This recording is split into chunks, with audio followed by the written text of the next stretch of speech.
and welcome back to my channel where we are all crime, all black, all the time. Our participation in gang activity, which I believe Oh, Mr. yeah, save that one to last. Let's talk about the underlying ones first, Okay. if you don't mind.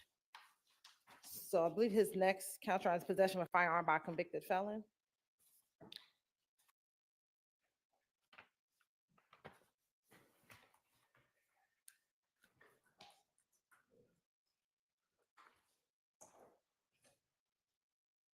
And I will address the possession of a firearm during the commission of a felony, and then Mr. Abati will address the 133 possession of a firearm by a convicted felon.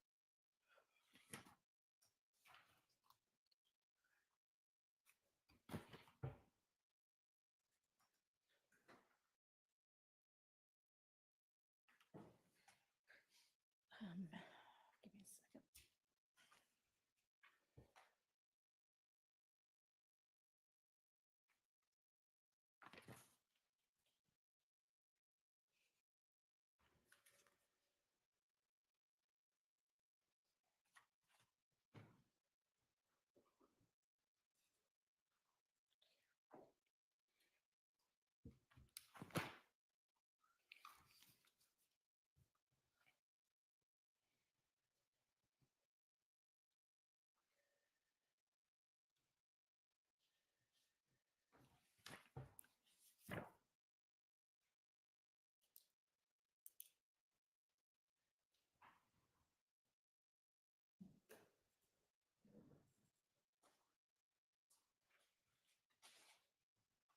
I'm sorry, they're kind of not all together in the indictment. I No wanna make problem, sure Your Honor. of.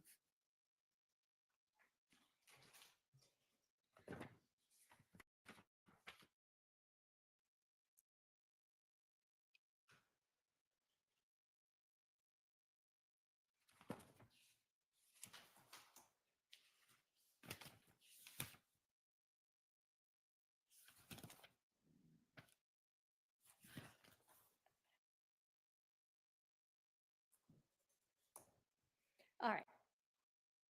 Go ahead. Okay, so for count 54, Your Honor, possession of a firearm during the commission of a felony, Mr. Drinks was killed with, I believe, a 40 caliber, I believe, a Glock handgun based upon the GBI testimony that came in.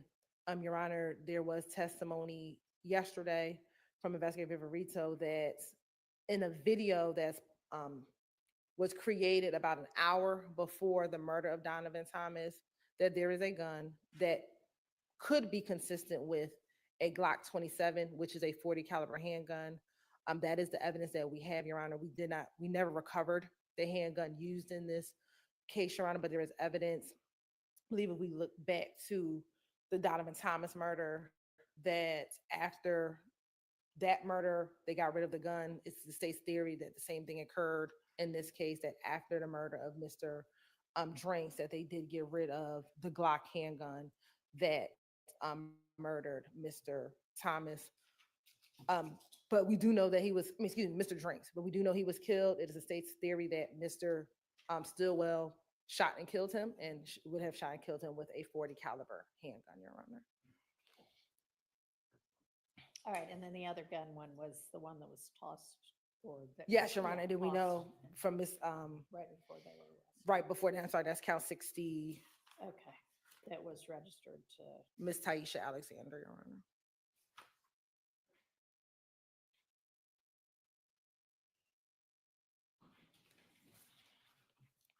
all right.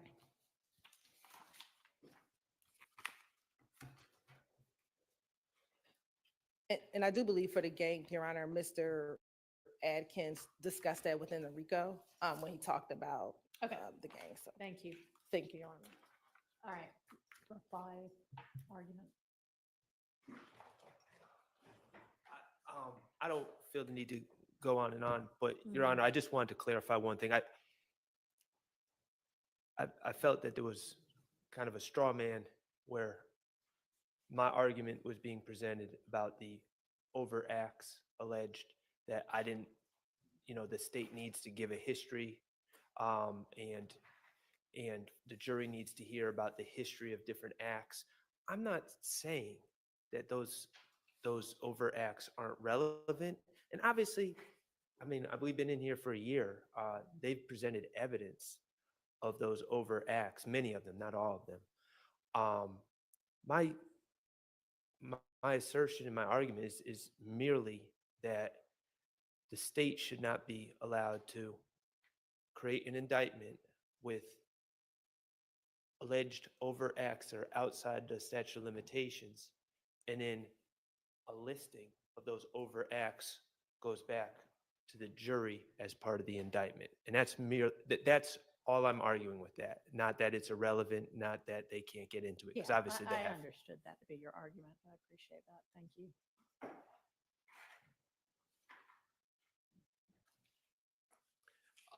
Your Honor, the state stood up here and gave a very thorough response to our motion for a directed verdict. But they never once, and I was listening very carefully, and you specifically asked them about the constructive possession. They never once made argument regarding any intent shown by Mr. Kendrick on possession of those drugs or guns. They made some arguments perhaps about ability, although even that I think was somewhat strained, where you have firearms that are in cabinets and closets and wherever, and he's just a guest in the home. The issue of intent is one, again, that you're going to instruct the jury on in the jury instructions. You also have a mere presence that you're going to instruct the jury on. So Mr. Kendrick, while he may have been present in the home, there hasn't been any evidence regarding intent, Your Honor. All right, why don't we take, I don't know if lunch is here yet, but why don't we take a break for a little while? Y'all can see if you can get together and come to whatever agreement you're going to come to on overt acts that there hasn't been evidence presented on. And I want to read the motion that got filed and look at some of the case law. And maybe review some of the evidence. And then, presuming I don't grant the motion on every count, which I think maybe there's been some acknowledgement that at least a tiny bit of one count might be able to go forward. We need to finish the charge conference. You were going to say something, Mr. Sharp? I was just going to let Your Honor know that I did.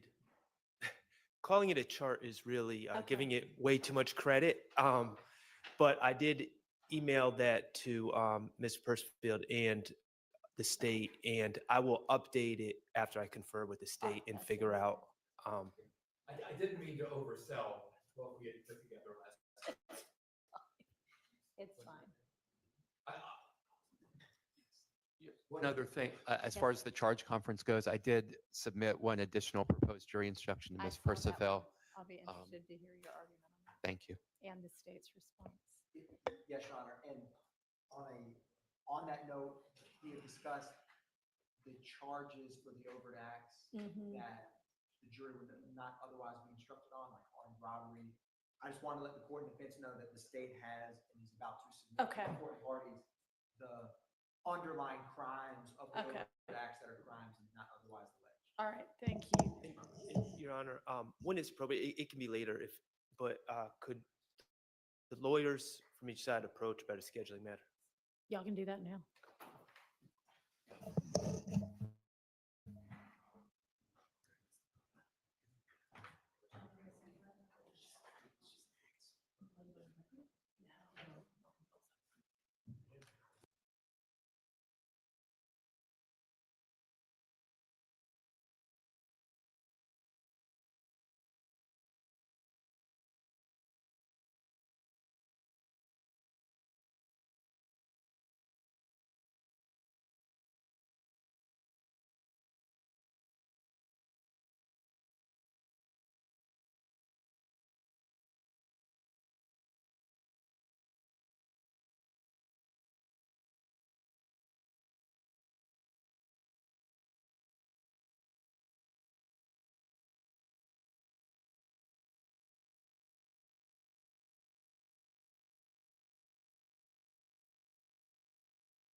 And I'll give y'all my ruling on the motion for directed verdicts, motions for directed verdict, and we can do whatever else needs to be done with regard to the charge conference. However, I guess on the do y'all mind doing the overt act thing and then getting that to me and then going to lunch so that I can have that with me? Okay, thank you.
First, with regard to the ruling on the motions for directed verdict. So both the state and the defense requested and have gotten a trial, in this case, before a jury. Is not before the court as a bench trial. So that means that this court is not the trier of fact. And the standard, as you all know, for a motion for directed verdict is not the beyond a reasonable doubt standard, that what the jury is going to be determining the facts on when the case is given to them. The standard at the stage of motion for directed verdict is that all of the evidence is to be viewed in the light that is most favorable to the prosecution. And doing it in that way, looking at it in that way, is there any evidence from which a rational trier of fact could find the essential elements of the crimes that are charged? So with regard to the motion for directed verdict on counts 1, 2, trying to do these in order. Now, let me just do it this way. I am denying the motion for directed verdict on all counts except I'm granting a motion for directed verdict as to count 59, count 60, and count 62. I do not believe that the elements of, that even viewing in the light most favorable to the prosecution, there's evidence upon which a rational trier of fact could find the essential elements of possession of those particular items. And let me say that with regard to counts 1, I'm sorry, not count 1, counts 2 and 49, again, is not a beyond a reasonable doubt standard that the court is required to employ in determining a directed verdict as to those counts. I understand the arguments, but it is up to the jury to determine credibility of witnesses, and it's up to the jury to determine what witnesses or what parts of testimony they might believe and what witnesses or parts of testimony they might not believe. So if there is evidence presented that a jury chooses to believe, which is how I have to take it in evaluating this, I have to evaluate it as though the jury is going to believe whatever is most beneficial at this point to the state's case, which means they could believe everything that Mr. Copeland or Mr. Zachary said that would support the state's case. And frankly, they can disbelieve even an expert's testimony. And so I just wanted to add a little more with regard to what my reasoning was as to those counts. So that's, y'all know now what it is that you need to be preparing for closings. And I think unless there's anything else on those matters, that we can turn to the hammering out the rest of the jury charges and sorting out the verdict form.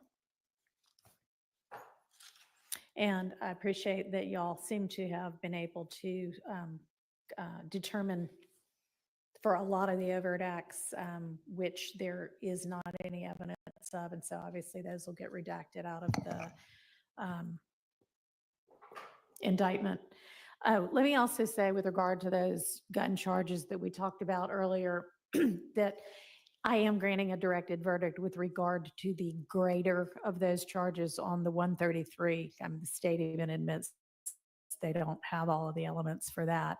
So those will be charged as the lesser. It looks like that Martinez case provides that even over a defense objection, the state is entitled to get the lesser charge for those counts. So that's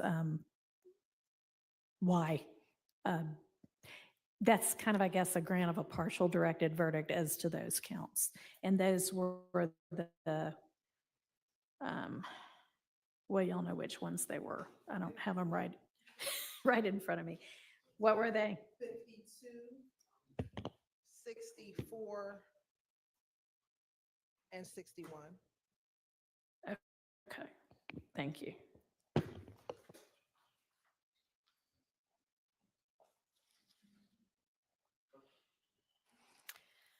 All right. So I haven't yet seen the proposed charges on the crimes that are set forth in the overt acts. So, Mr. Atkins, we did get, there were some additions or changes with regard to the state's proposed RICO instructions, but have you sent yet the crimes that are just set forth in the overt acts? The pattern instructions, Your Honor? Yeah. Yes, Okay, maybe we just missed that. I titled it, Your Honor, proposed, I think, supplemental jury instructions. All right, well, Ms. Persfield will look for that. I know there are a couple of things we need to circle back on the non-RICO part of the jury instructions, but let's do the RICO part first, if you don't mind. And I keep further editing my proposed RICO jury instructions. So y'all have the latest, I'm not going to say greatest because it may not be, but the latest version of what the court is thinking about charging. So if we want to open that up and kind of start there, and then I'll listen to whatever anybody wants to suggest should be in or out or said differently. Now, Mr. Atkins, I wasn't quite sure I understood your teal. I didn't know if you were saying, oh, the court struck through these and we think they should be included, or what exactly the teal comments were. Your Honor, the teal, I tried to capture either items the state believed Okay, should come out All right. or words that the state added. okay, so we maybe just, as we walk through, you just bring them up to me Yes, as we get there. All right, so if we want to all get to that document. Mr. Floyd is going to take the lead Okay. on this part. And you know, since you just emailed us, is it all right if I remain seated because then I can see That's the fine. screen? And Yeah. are we going to go through what the state emailed to you first, or are we going to go through what you just? What we're going to go through is what I am proposing, and then to the extent that y'all want to add or subtract or modify, y'all tell me. So I can open up as well. I've got multiple screens up here. The state's latest proposals as they modified them, and then the defenses as well. I think those are the same as they were a couple of days ago. Okay. Well, Your Honor, since we had submitted those, I can go through those and explain what our thinking was. Okay. And the first one is, I'm going off of. Let me find it first, if you don't Excuse me, mind. Mr. Floyd, which document are you referring to? I think it's something Mr. Atkins sent us. Is that right? Oh, last night, one we said last night. Can you give me just? Yep.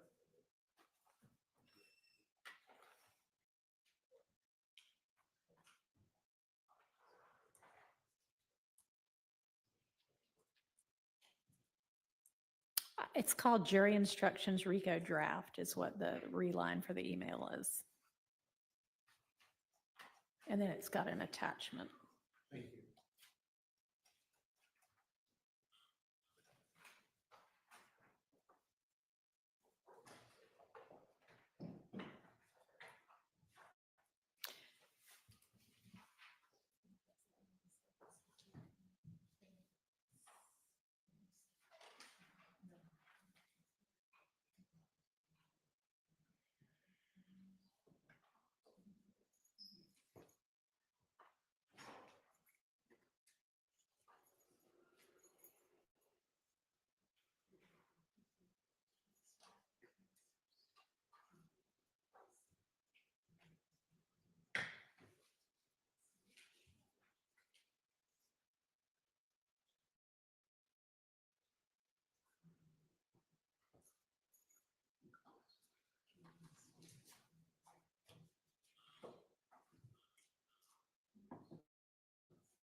that's not RICO, that's the.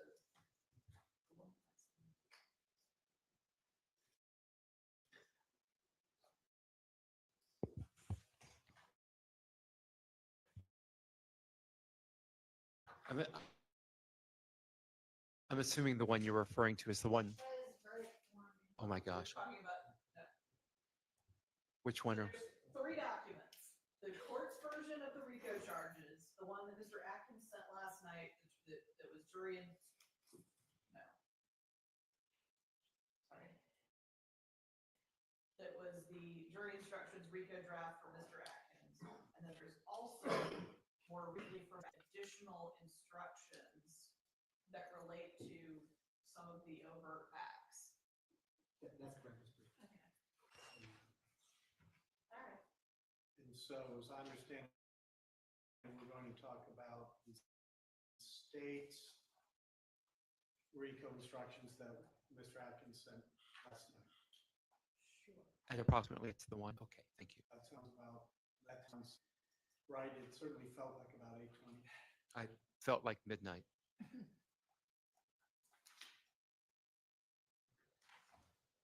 And it's got yellow and red and teal and it's multicolored. That's It's, the one. it's, it's a potpourri, Your Honor. Most of these, despite the color variations, it's pretty simple, I think. The first one that the state proposed some changes to state RICO conspiracy, and I noted that the court had said needs to be tailored to indictment language. Uh-huh. I took that. That was really early on. Okay, well, but I think it was correct too, because Mhm. what was there prior to any modification is just a recitation of the statutory language or something very, very close to it. All right. So if you would do me a favor and looking at the state's proposal, do you feel like that captures everything that needs to get captured? I think it does. Okay. And what we were looking to do is just remove language that is in the statute. but Right. Does not Agreed. apply to this case Mhm. as it's been charged and presented. Okay, so, It just simplifies it. That's yeah, all. so I mean, what I'm proposing is the state must prove that the defendant and then list out the elements. Knowingly and willfully conspired with one or more others, co-conspirators, to acquire or keep money or other personal property through a pattern of racketeering activity, and that any of the conspirators committed an overt act to further a criminal objective of the conspiracy. So I think that gets rid of all of what was not applicable from the statutory language. I think that's correct, Your Honor. Okay. Um, And then, a similar thing for the subsection B. Yeah, the Okay. only, we've been using the word tweak. Mhm. In the language that tracks subsection A, Yeah. 3, personal property, Mhm. money or other personal property, this may just be semantic. I think the statute actually says personal property including money, which includes money, but this starts with money. The statute starts with personal property. It encompasses money. It's not a big deal. Yes. Money is personal property, which is why it says money or other personal Fair property. enough. Okay. And as to the elements of B, yes, I think you captured that as well. Okay. Your Honor, Yes. regarding this, I just had one issue as well. I didn't know Sure. Before we move on, are you done? with- I'm done with this, John. Okay. Your Honor, I would ask for number 6, Yep. of the elements, Mhm. well, I don't know, I haven't abandoned my argument, but if we're gonna allow all the whole list of overt acts on the indictment to go back to the jury, I would ask. Well, not the ones that y'all decided there's no evidence of. Right, but the ones outside the statute of Yeah. limitations, I would ask that, on number 6, it's committed an overt act on or after May 10th, 2017, or True. within the applicable statute of limitations. True. Yeah, the only thing I'd point out is you've got that later. I do. And so, I mean, I agree it has to be somewhere.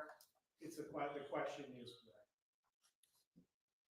where. Well, Well- I mean, the idea with listing out the elements is when they're deliberating, they can go right to that and go, all right, here's what we need to be thinking about.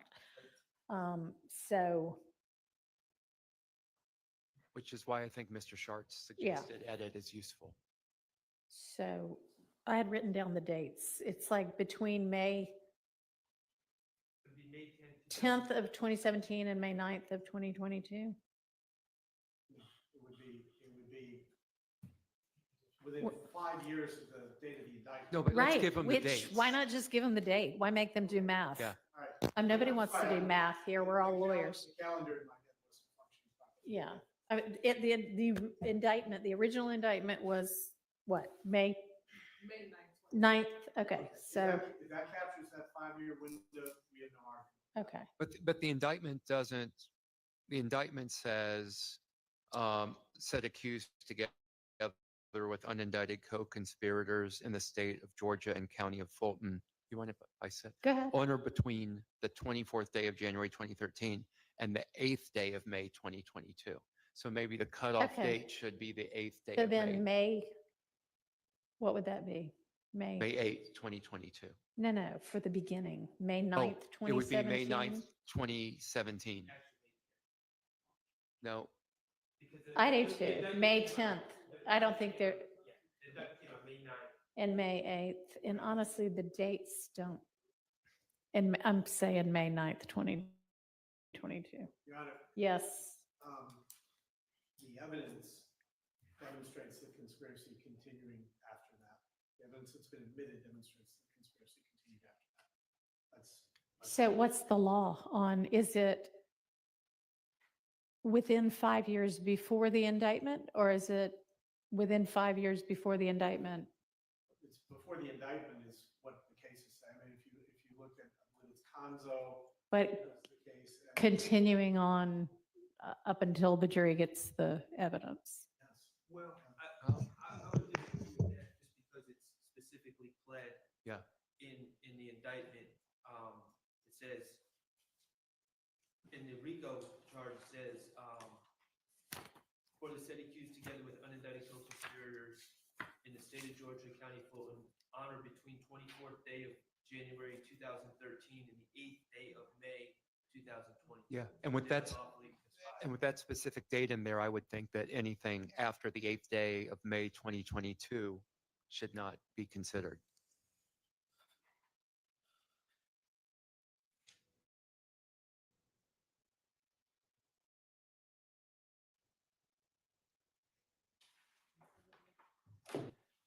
Thoughts? Yes, Your Honor. The fact of the matter is that we did not allege that the conspiracy ended, was terminated, or abandoned. And the jury can look to subsequent acts as evidence as well. I mean, up to and including, for example, Mr. Copeland's testimony. If the jury concludes that Mr. Copeland was lying and that was in furtherance of the conspiracy, they could consider that. Case on that is State v. Cagno, C-A-G-N-O, 978 Atlantic 2nd 921. It's a New Jersey 2009 appellate case, which involved the untruthful testimony of a witness during an actual trial. And the court looked to that and said that where that witness was part of a criminal organization and the evidence indicated that he was lying to protect the criminal organization or any of its members, that could be considered even though it ran all the way up. Do you have any idea how that case was indicted? Like what the language of that, I- if that, In truth, Your Honor, I have not seen it. It would, I mean, that is, you know, I understand your question. But I think, I don't think there's any question that presented and admitted in this case that runs. Some elected indicted and given by this indictment and that they elected to put in here. We didn't pick this date is the 8th day of May of 2022. In addition, beyond, not by the 8th day of Q2, it's our state that any overact has to be pled in the indictment. And so,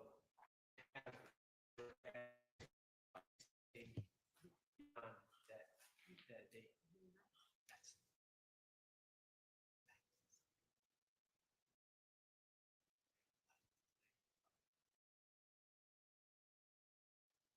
Your Honor, to plead any overt act specifically in the indictment, Right. it's simply not a requirement. And therefore, the fact that there isn't one after the 8th specifically alleged, although we do in the superseding, we have the 9th there. They have notice of that. Okay. They do. Acts 183 and 183 through 180, excuse me, 189, the dates are given on those acts, and they are May 9th.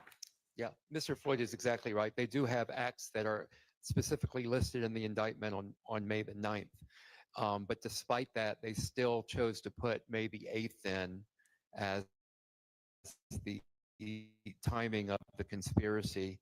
And it's the same way that they have overt acts that predate the statute of limitations that they've placed in there. I'm sure they have good reason for that, but you know, they could have additional things in there. So again, they're the ones that elected to place May 8th as the end date. If I may just jump in, I'm under the belief, and maybe I'm wrong, Your Honor has granted a directed verdict for May 9th. Not all of it, some of it, But but not all of it. Those overt acts would be coming out of. No, because Mr. Kendrick, I mean, if they determined there was a conspiracy and there were other conspirators, even if Mr. Kendrick wasn't the one guilty of any of these, somebody who might be a conspirator could have been.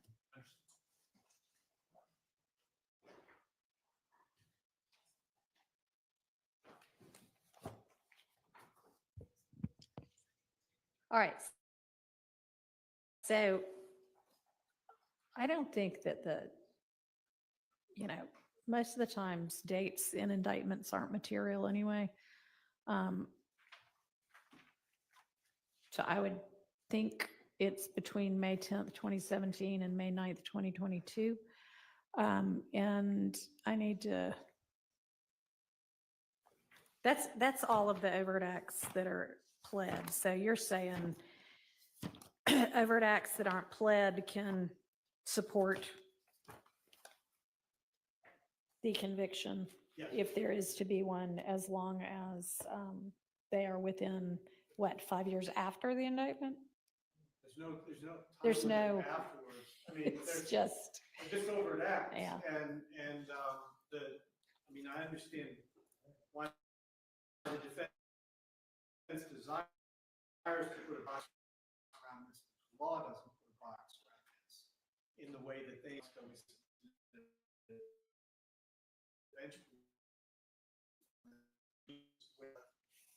convictions were affirmed based on overt acts that did not appear anywhere in the indictment. I mean, there just has to be an overt act. Overt act is really yeah. evidence. That's really what it comes down to. So here, this evidence is in. I just don't see how, and I understand conceptually, but how does the jury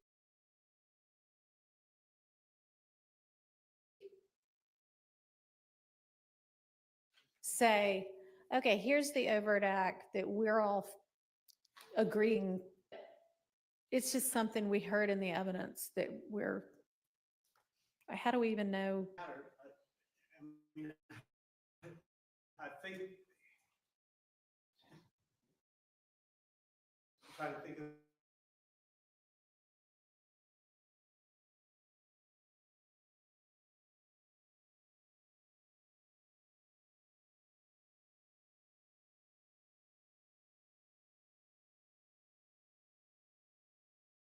There's a million aspects of evidence in here. Actually, in a case this long, a million might not really need hyperbole. that they're going to look at, but we're not going to ask and say, did you find, that's not. All right, so can y'all come up with some language that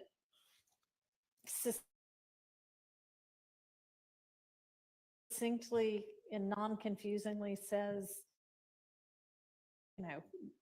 the what, earliest, May 10th, 2017? That just makes it really awkward. I just So also I need, don't know how to say that exactly. I just also need to clarify that I'm not trying to put the state into a box. I mean, this is the box of the state's own construction that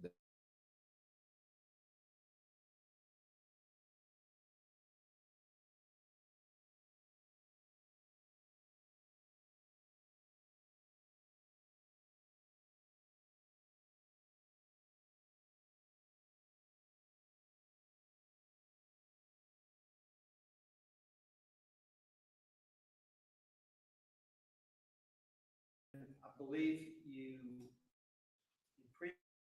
previously had a charge that explained that.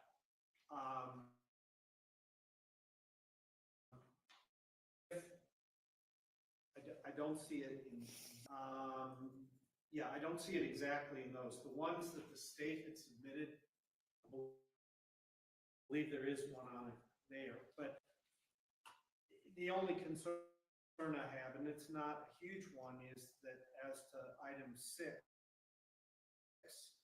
on the 2, you're going to be saying the same thing twice. What do you mean? Not a big problem. What do you mean? Committed overt act after prior to the indictment.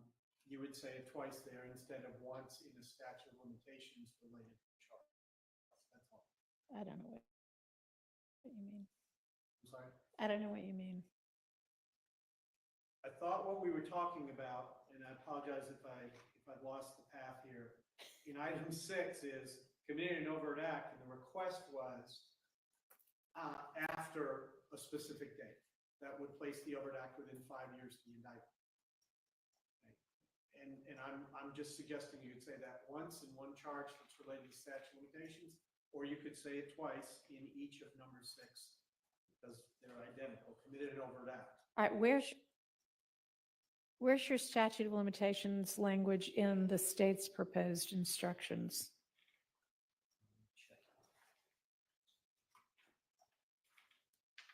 Because I don't see it.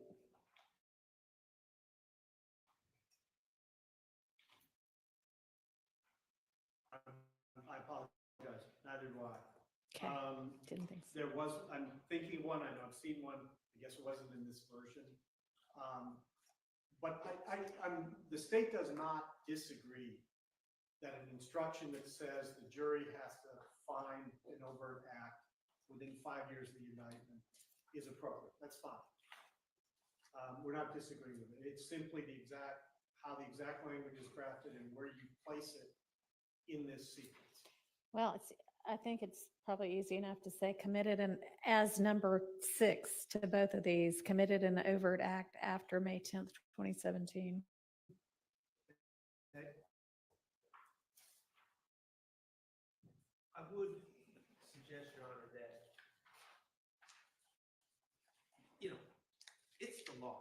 So I think we definitely want to make the jurors aware of the law as they're judging this case and the correct law. They, again, and as lawyers, fully acknowledging that many of them, based on the date, cannot be that overt act. And we will not be back there to explain it to them. So I think we need. Well, we can explain it to them before we send them back then. Well, right, and I think we need, my point is, with the jury instructions, I think we need to make that very. So we might clear. want to add something. Many of the overt acts Well, I was saying. listed occurred before. Mr. Floyd seems to want to just Alleged. say it once and make us pick. What I'm suggesting is, we say overact, and then if we want to say within the applicable, but then, After May 10th, 2017, and I'm going to say it right in that list. okay, Isn't that what you were asking anyway? I mean, I know you wanted a, you know, it's,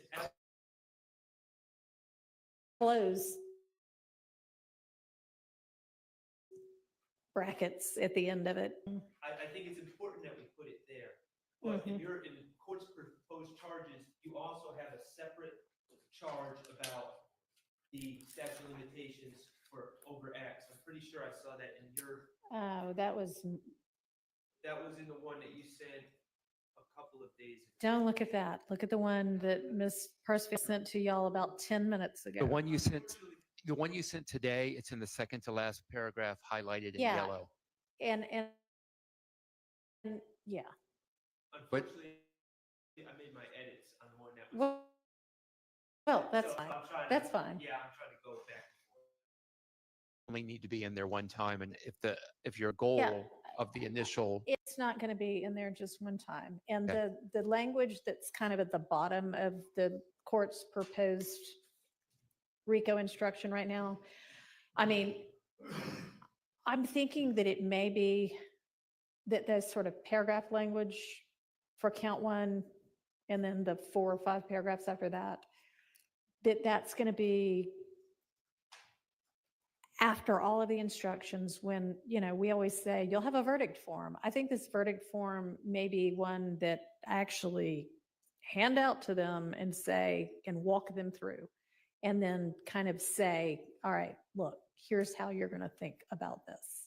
And I am going to tell them when you're filling out the verdict form, because right now, at least, I'm thinking I'm going to have them list the overt acts that they unanimously agree to.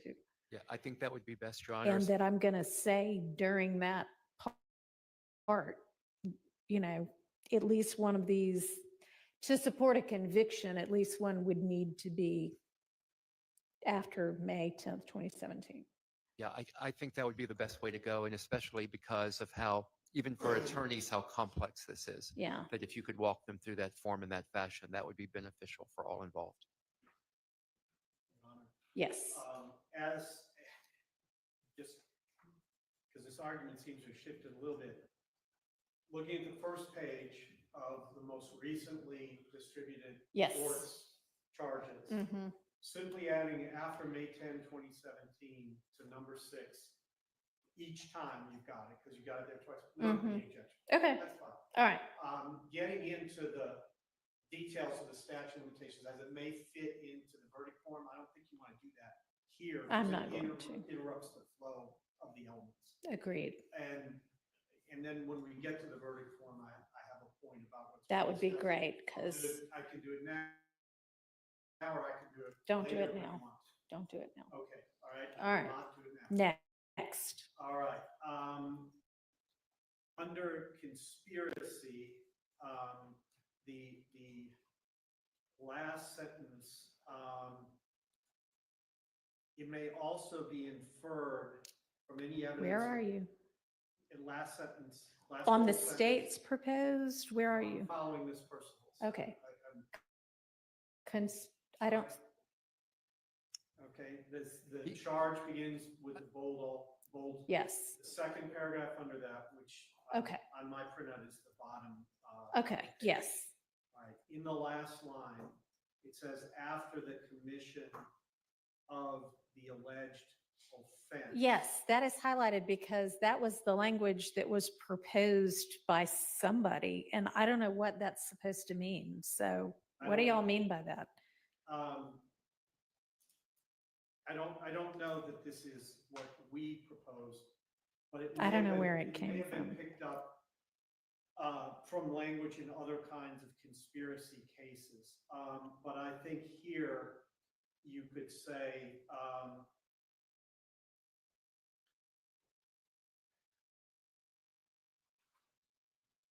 the alleged overt act as opposed to offense.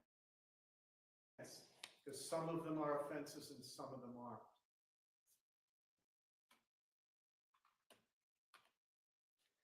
I mean, I would imagine it was the state that proposed this.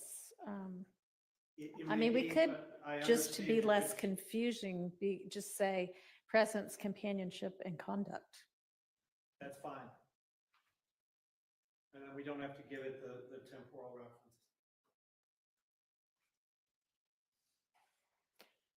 So.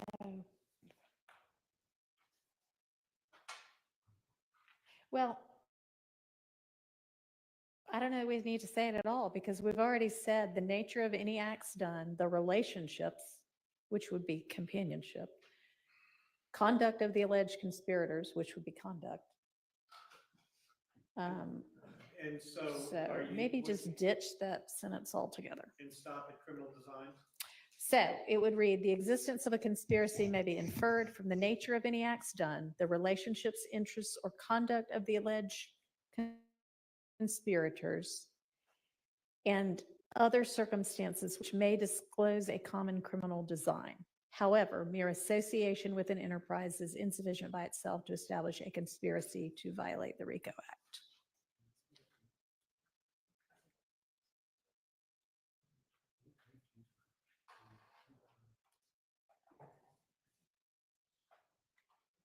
Moving on? If I could have just a second. All right.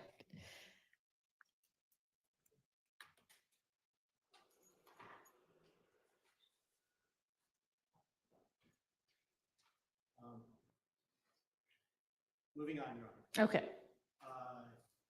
On second page, overt act. Mhm.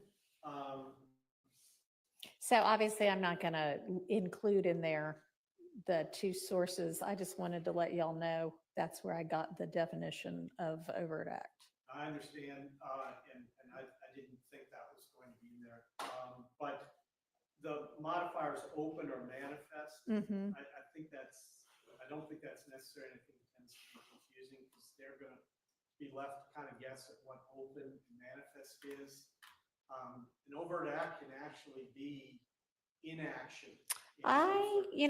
We looked at the case law that y'all cited in support of that, and we don't read the case law to say that. It was supposedly in Pasha. Pasha says that a single overt act is sufficient. Yes, Doesn't say it can be a passive non-act act. right. But So my- where's that? My main point is it doesn't say open or manifest. I can't remember. I'm trying to define overt act. Right. And there is a definition of overt act in the Bradford case and and maybe that was a conspiracy case and that's why I cited 1648. My only point here, Your Honor, is that I have never seen that language used in a Georgia RICO conspiracy. Okay, well, do you have a definition of overt act? Because nobody knows what an overt act is. And to define overt act as an act in furtherance of the conspiracy doesn't define overt act.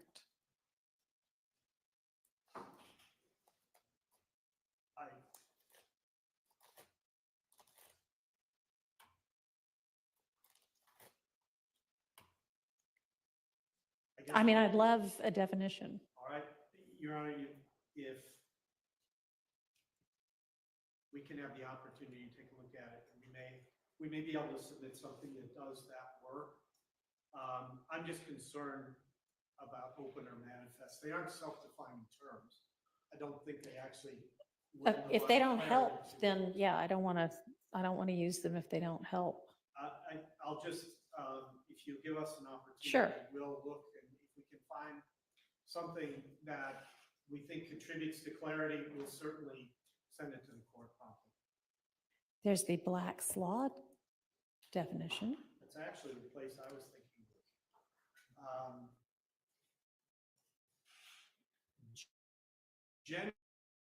Generally, jury charges,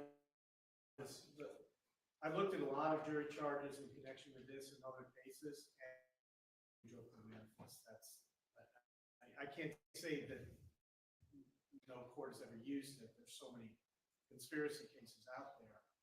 I'm just saying that I don't Well, remember here's in connection with an the act that can be observed.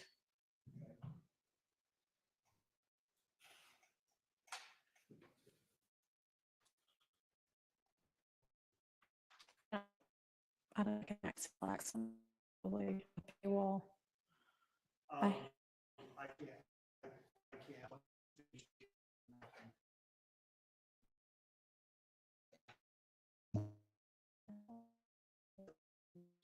Do you mind trying to get it, change the? Probably hasn't changed it since Blackstone. died. Correct. Um,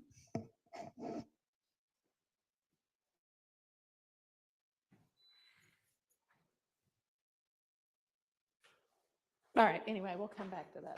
Okay, also on page 2, the next modifying language naturally or necessarily done to further the unlawful enterprise. I think done to further the unlawful enterprise is sufficient. I'm not sure that naturally or necessarily adds.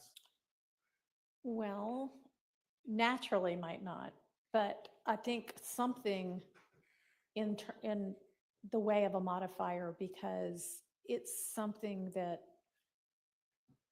should not encompass, something conspirator X does that is it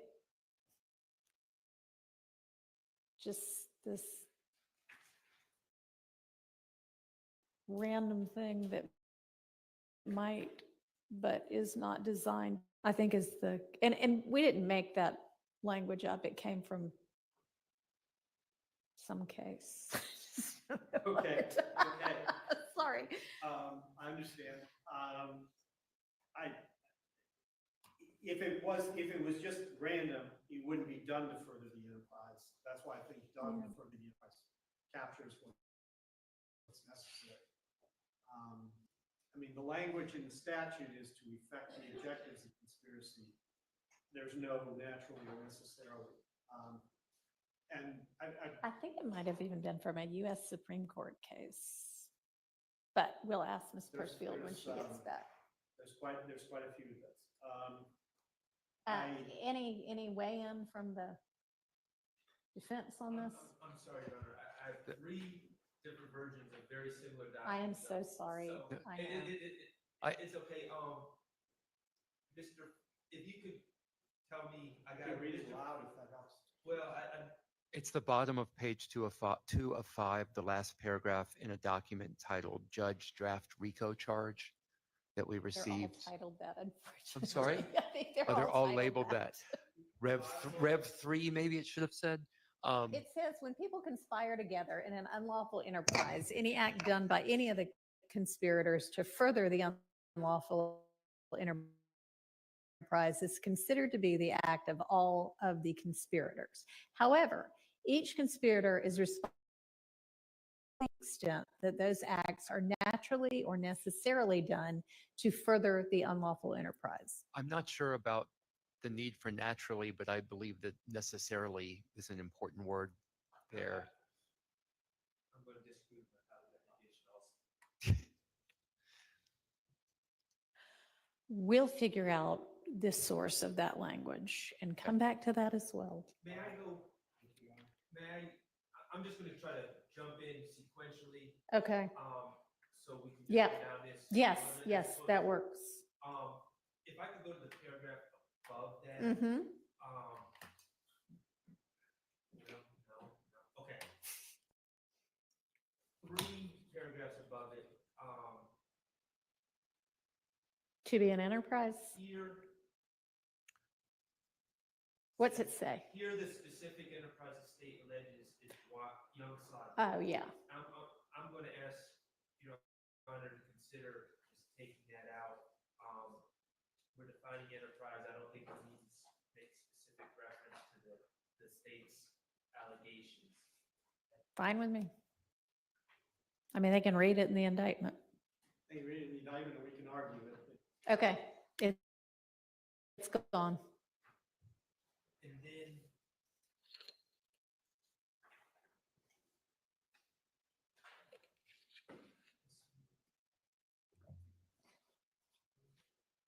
I'm gonna object, to, there's a paragraph, 2 paragraphs down from that, in determining whether an enterprise existed.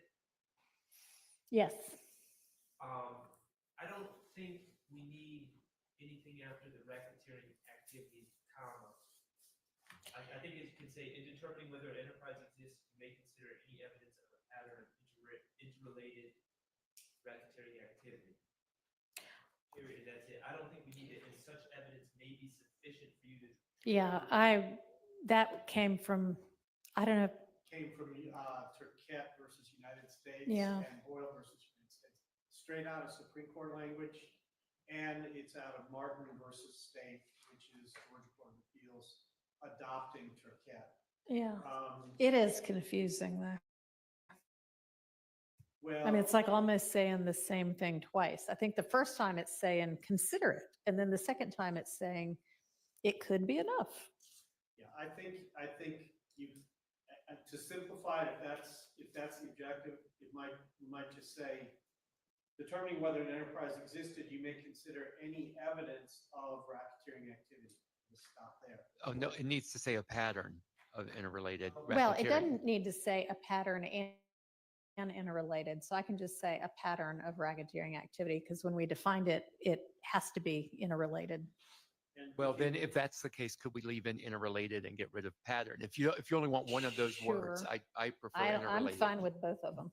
Well, I am too, and that's my preference. This is, the concern I have, Your Honor, is we're drifting into the elements of 1614-4B and not C, because the state technically doesn't have to prove a pattern. Well, it's not saying you do. It's saying you can consider any evidence that there might be. I see. All right, fair enough. Okay, in determining whether an enterprise existed, you may consider any evidence of a pattern of interrelated a pattern of racketeering activity. I think just a pattern of racketeering activity, you're gonna define Yeah. the term All right. elsewhere. We've got the Black's Law Dictionary now. Drumroll. We definitely act that indicates an intent to kill or seriously harm another person and thus gives a person a justification to use self-defense. That one is not applicable. Number 2, an outward act, however innocent in itself, done in furtherance of a conspiracy, treason, or criminal attempt. So an outward act, I mean, it's a, okay, I think see actus reus, also termed positive act. is closer. Positive is easily Open. misconstrued. Yeah. by Positive is lawyers. confusing. I mean, yeah. I think the word manifest was like, it's something that's actually done, but whether that's a helpful word for the jury is another story. Let me just pull up Bradford real fast.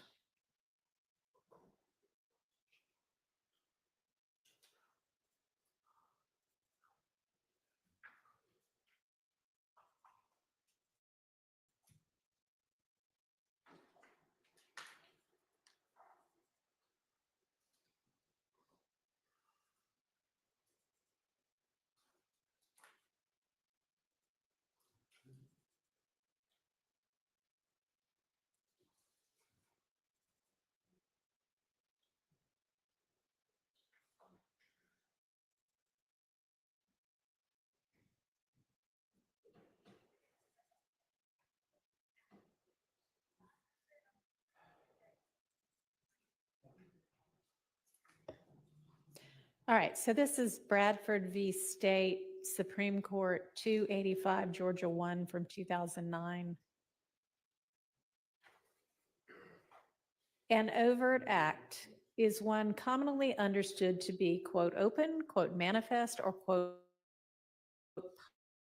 public, and that is citing Black's Law Dictionary. I think that's just the definition of, I don't know, it's a different Black's Law Dictionary than I have right now, but open, manifest, or public from Black's Law Dictionary 1990. Mine's probably newer than that. Yeah, the most recent one is Mine's not the most recent one. It's probably from law school, but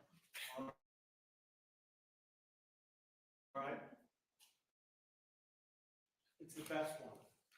It's the 7th edition, the one that I have. Agreement that outward does the job. I think the fewer words that are used here, the better. I think manifest can be confusing to a Okay. non-lawyer. So I, I don't know what manifest Means means. an outward act made in furtherance of a conspiracy. Thank y'all for your help on that. I don't know if we made it any better, Your Honor.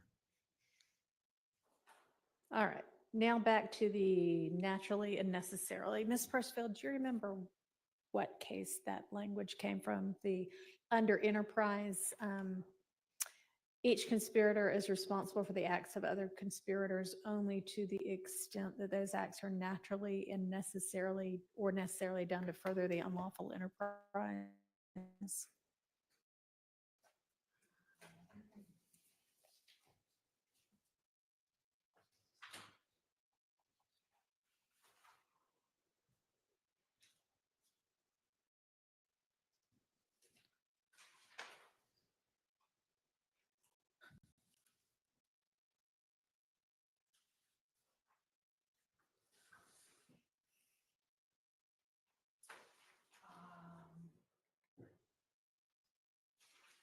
Okay, we'll get back to y'all.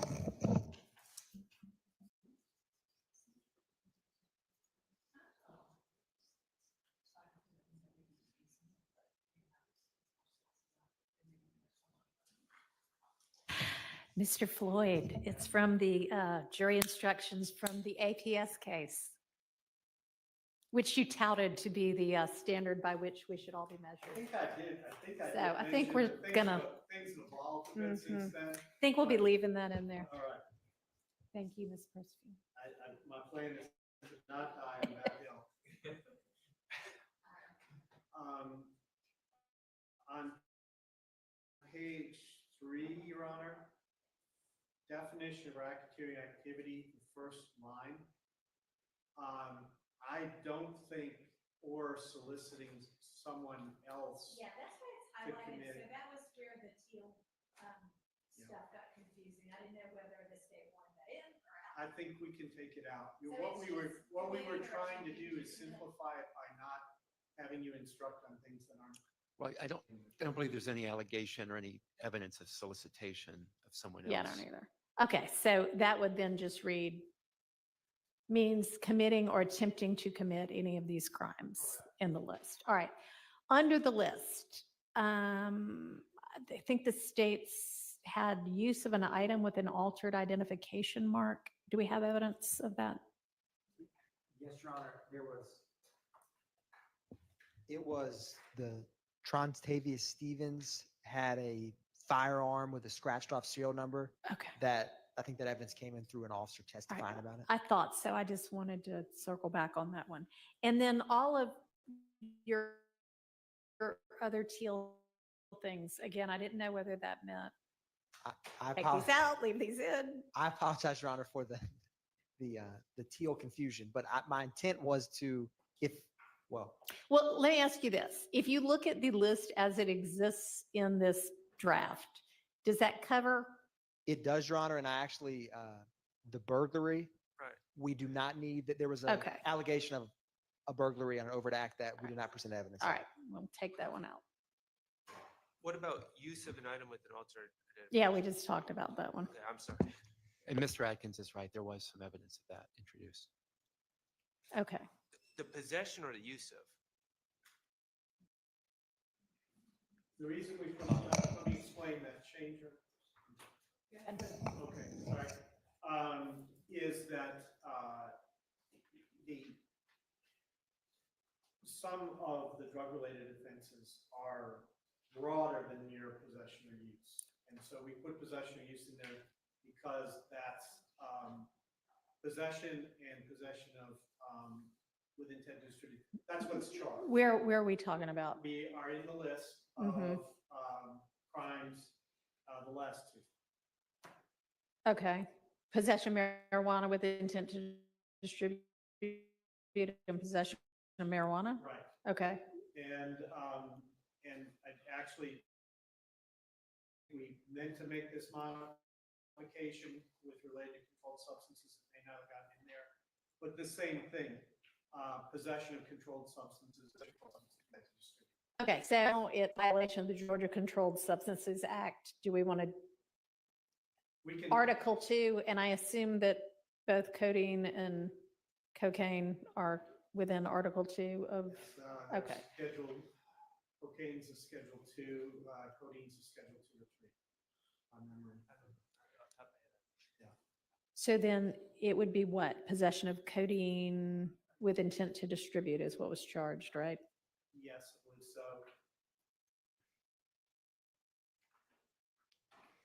I mean, the language about Article 2, that comes from the actual language of the statute. Right. That's written for lawyers, that's not. Right. No, I agree. I just, okay, possession of codeine with intent to distribute, possession of marijuana with intent to distribute, Then we have possession of marijuana. cocaine.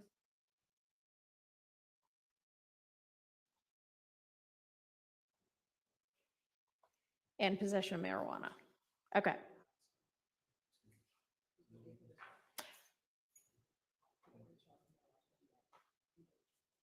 And then I still need, we're going to have the definition of murder anyway, and of the all of, Mr. Atkins, can you submit that? Yes, Your Honor. Yes, okay, all right. I'm not the runner. Okay, moving on to pattern of racketeering activity. If I, you know, one Yep. other thing. Sorry. Based on your ruling, possession of marijuana could come out, your direct verdict argument, direct verdict ruling. Nope. I'm sure the I agree defense with would be Mr. happy Floyd. to have it out. I agree with Good. Mr. Floyd, they can come out. Yep. To- I think he misspoke on that. Charges on the table, have this second paragraph with about the threats that I'm looking at. Is it under racketeering activity or something in- else? Well, I mean,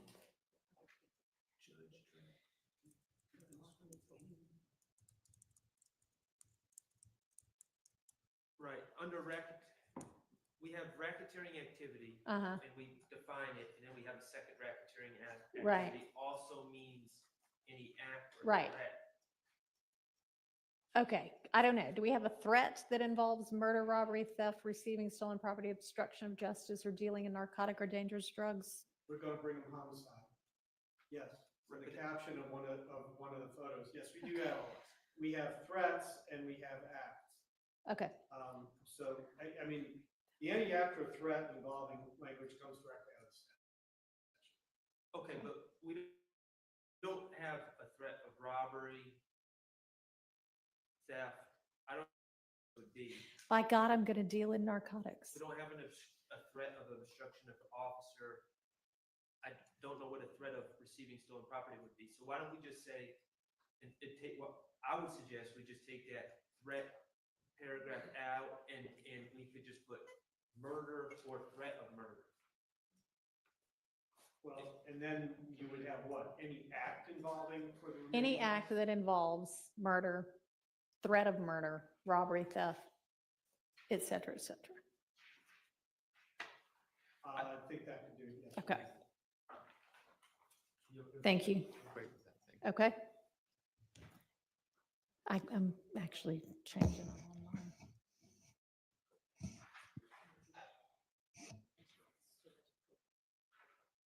What else? So that takes us to pattern of racketeering activity, although we definitely need the definition of the underlying crimes somewhere.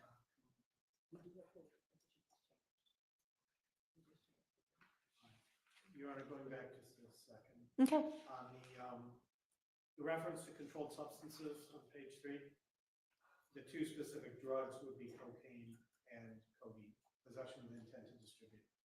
Okay, so what I've done is just like we listed the specific other things, I've got possession of codeine with intent to distribute, possession of marijuana with intent to distribute, possession of cocaine, possession of marijuana. Does that work?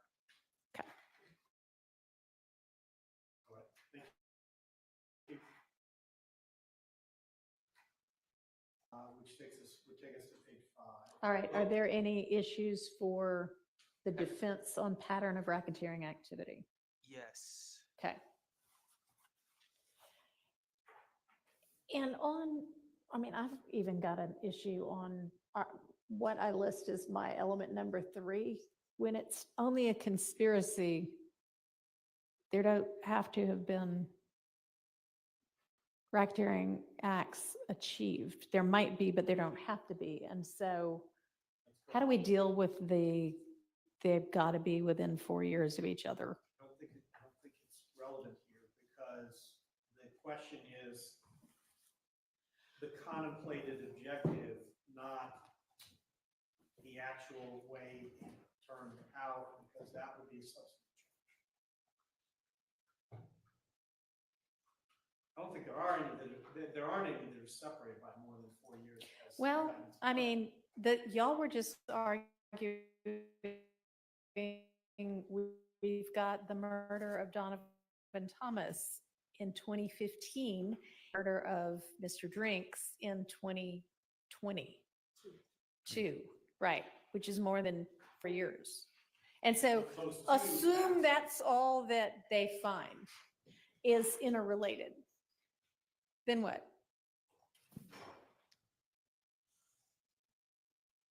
Those would be the acts that actually occurred. Okay? And in a Uh-huh. substantive case, that would be an issue. Right? But this is where we get into this whole problem of exactly what was everybody contemplating exactly every moment in time in a case like RICO that tends to unfold over time. And so, Chamel, specifically Lyle Drake, had been in everybody's mind 4 years before. At some point, it came into But if they contemplated, killing opponents. let's kill not just the leader, but the leader and everybody else we see, Kill the cat and all the kittens as the. then does it even matter?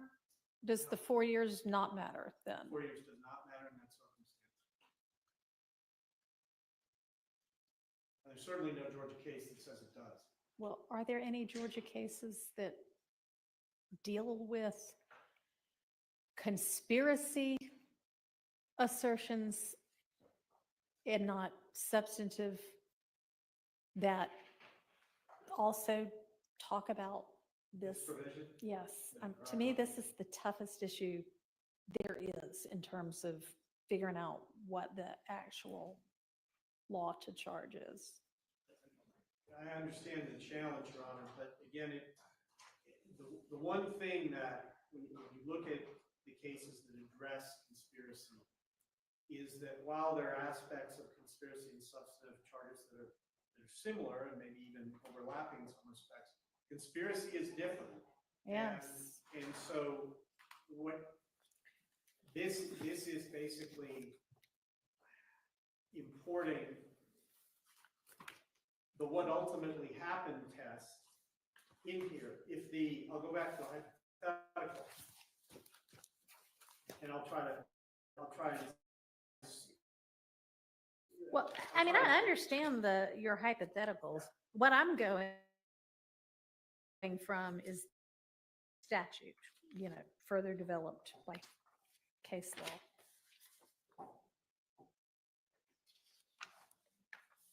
I mean, the question is whether the conspiracy contemplates a pattern of racketeering activity. And if that pattern could take place within 4 years, I think that would be sufficient. Right. And we can't say that everything that actually happened had to fit that. 'Cause But that how do we explain that? changes it out of it. It's not a conspiracy case. Now, I mean, I don't think this needs to be mentioned to the jury, but if the court believes it does, the way to do it would be, I think, to say that they considered engaging in at least 2 acts of racketeering activity within 4 years of each other in furtherance of, and not make this a separate thing at the end. Well, so, Your Honor, Mm-hmm. on page 4 of, I think it's on both your drafts, Mm-hmm. you have an instruction, and I took liberty to propose some changes. So it might not be exactly how it is in your draft, but it says the state must prove, I added beyond a reasonable doubt. Yeah. that defendant- I'm telling them that all of this is beyond a reasonable doubt. None of the pattern charges that have been changed say that every time. So, Okay. And it says that defendant, and I took the liberty to say knowingly and willfully, agreed to join a conspiracy with Are- the knowledge okay, and are we intent. back up at, I'm trying to figure out where I should go. Mr. Short has jumped down to below the line of asterisks where it says Okay. for count 1. Okay. But I think that this charge may be what we're essentially Okay, talking go ahead. about. I The just state wanted must to know prove where to. the defendant, Uh-huh. I added knowingly and willfully, Okay. agreed to join the Yeah, that a needs to be- conspiracy. With with the knowledge and intent intent that- is knowing and willingly, I think. Okay. Yes. Sure. That one or more conspirators would commit at least 2 interrelated acts of racketeering. We're saying within 4 years of each other. And it seems like that charge would go to under where we're just previously talking. So Okay. we move that up. It seems to me. And, Your Honor, I was not clear from this whether the section that begins on page 4 and is under the asterisks, whether this is something you were intending to speak to the jury about in connection with a verdict form, or whether this is part of the instruction. Yeah, I don't know. I mean, it's part of the instruction. I think it needs to get said. Whether it gets said here or whether it gets said when I get to the verdict form, I hadn't decided yet. I just think this stuff needs to get said. So I don't know the answer. Okay, and my own, here's my concern is Yes. that to the extent you're restating elements that Yeah. have been stated before, they're being restated in different language. Right. And that can be a source of confusion.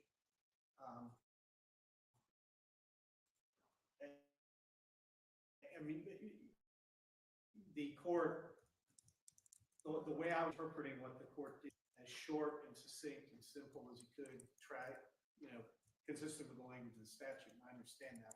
But here, we're kind of restating the same premise, but with different words. I don't know which set of words the jury's going to follow. That's my concern. I mean, as long as they're not inconsistent words, it doesn't matter. If they just further flesh something out, that's fine. So if you think they're inconsistent, point that out to me when we get there, preferably. But I don't think more words is worse. Frankly, most of this language is from some version of what the state wanted at some point.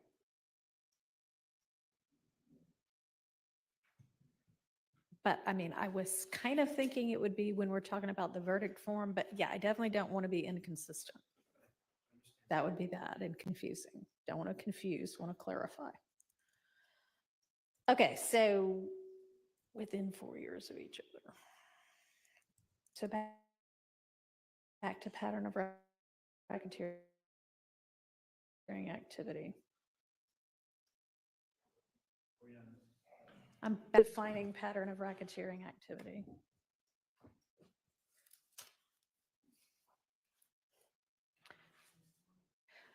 Okay, but see,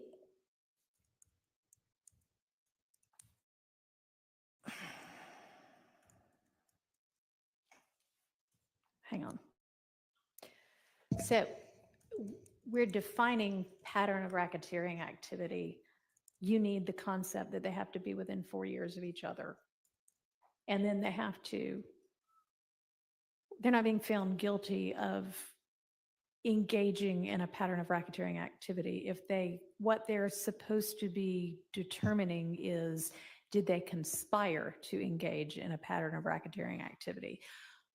But the jury still needs to understand what a pattern of racketeering activity is. So how about pattern of racketeering activity means 1, engaging in at least 2 acts of racketeering activity, 2, within 4 years of each other, 3, in furtherance of one or more interrelated incident, schemes, or transactions, and then explain what interrelated is. I didn't need to speak over you. I think that is easier. Okay. It flows better. Yeah, It actually flows better than. It the does. statutory language. yeah.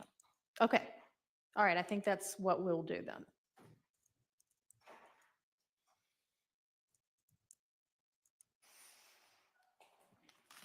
So where does So anybody have? interrelated, and yeah. This is not in the teal edits, but we're doing this quickly, and sometimes as I'm reading it through, I recognize this is not the biggest deal in the world, but I think interrelated might be easier if you said interrelated here means acts that have, and then you pick up that Okay. same or similar.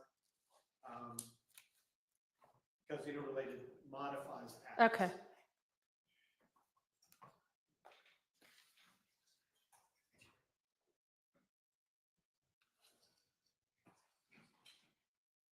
Yeah, that is definitely clearer. With regard to criminal Mm, objectives, Hang on. sorry, Interrelated here means acts that have yes. the same or similar blah, blah, blah, or that are otherwise interrelated. Is that what you're proposing? It is. Okay, I think that works. All right, next. Here, as far as criminal objectives, you pointed out that it's expressed in the indictment. There were some things that were not illegal, wouldn't automatically be illegal that be listed, and you Mhm. take 3 of them here. Yeah. We do not object to that. Okay. And I think this encompasses also everything that was illegal in the other 2 categories, and therefore, does the court plan to give them a copy of the instructions? Oh, yeah. I always do, even in a one-day burglary case. Yeah. Not that we ever try those, but yes, Yes, okay. there's no reason it has to be a test of memory. I'm not, however, going to tell them that. Okay. All right. So now down to the kind of paragraphy language. My thought was that that would come not within these instructions, but at the very end when we get to the verdict form. But we still need to kind of walk through them and make sure that there's not anything that's incorrect or inconsistent that I'm saying. And Mr. Shart, you had mentioned, does the first one need to say, knowingly and willfully? And maybe I was thinking, and with the knowledge and intent would be the same, but it probably is safer to just say knowingly and willfully. Or in lieu of. Well,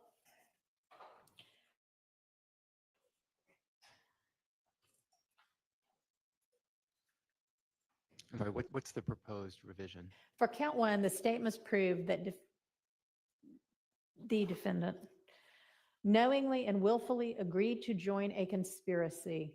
And then I think it would maybe just say with the intent that one or more conspirators, himself and or a co-conspirator, would commit at least 2 interrelated acts of racketeering activity within 4 years of each other to either get or keep money or other property or participate in the enterprise. Okay, I don't object to that language, Your Honor. Thank you. my only concern here, Your Honor, is that second state joining conspiracy.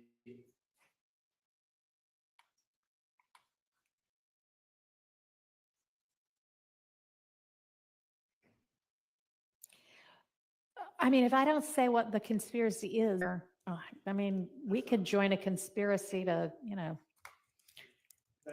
sorry. do all sorts of things that wouldn't be RICO. I understand. I think you're expecting me to say something I wasn't about to say. Okay, sorry. No, it's all right. I agreed to join a conspiracy, I think understanding, Oh, instead of with the intent. yes, Yeah, understanding is much better. or maybe Thank with the understanding that, either way. That way we're not giving them two intent standards in the same, Understanding works.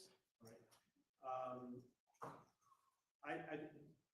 With that change, I don't think there's anything incorrect in that, and I don't think it's really inconsistent with what you said. Okay. It's just kind of a restatement. My concern is that we're getting the following paragraphs get into, I think, them determining, walking through the indictment and determining, are we unanimous on this one, are you unanimous on this one, et cetera, as opposed to what we were discussing yesterday, which is just telling them, you have to be unanimous that there was an overt act, and you have to be unanimous on which one it was. And you'll be telling them that it has to have come after a certain date. So that covers everything. This is frankly, part of my worry here is that we get a jury who goes in with a very, very long form, they get tired, they go through, they check off a few, and then they say, well, that's good enough, she said we only needed one. And this only works if they go through the entire thing. I mean, I'm not listing all of them on the verdict form, if that's what you mean. Then I misunderstood. I was afraid that that's what it. So what I was thinking about doing was saying like, I don't know yet, but defendant X did not join whatever this conspiracy is. If it's did not, that's the end of count one. If it's did, then potentially these are the interrelated types or acts of racketeering activity, or this is the pattern of racketeering activity, and have them listed. Then now we've turned it into a substantive case, not a conspiracy case. That's my concern. No, but there This was- is the pattern that they agreed to. You must then determine which interrelated types or acts of racketeering activity the defendant agreed would be committed. Well, I don't, They agreed that they would murder everybody, or whatever they might come up with. I see, I think I understand what you're is looking at. Problem is types or acts. I mean, are you contemplating that they basically have a menu and they check it off? No. And the menu is acts of violence, narcotics, property crimes. I mean, that. I mean, might- I was gonna get input from y'all. I don't know. Well, that might work. I mean, my concern when I read this was I thought we were back to the point where we were looking at a list that just tracked every overt act in the indictment. And I can see a lot of reasons why that could cause problems. So it could either be, you must unanimously determine which interrelated types or acts, that one's still up for debate, of racketeering activity the defendant agreed would be committed, and then have them listed, or that interrelated types of racketeering activity would the defendant. I think all they have to decide is that they contemplated committing interrelated acts of racketeering activity. Well, they agreed to, not they contemplated it. All right, You could contemplate it and reject it. Fair enough. Okay. But that's really the question before the jury is, did the agreement contemplate what would ultimately have become a substantive violation? I'm very concerned about using the word acts because you can see how they can get all hung up on that. And that's not really what the conspiracy law requires the jury to determine is the specific acts. That's what we talked about yesterday. The federal case I cited to you, they all say they don't have to determine which specific acts were contemplated, only the types. But even those federal cases say that the jury has to be unanimous on the types of acts that were committed. You'd agree with that, correct? Whatever the jury's deciding, they have to be unanimous. I agree with that. And All right, unanimous on the types Don't of talk acts. to each other. Got to I'm talk sorry. through me. That's just how it works in court. You know that. I know you didn't mean anything by it, but I it always enjoy sometimes discussions. devolves. I don't think it would with this particular crowd we have right now, but Anyway, Your Honor, yes. I believe that the federal cases that Mr. Floyd cites would require the jury to be unanimous Yeah. in the types of racketeering activity, and I think it would be necessary for them to indicate which are the types on their verdict form.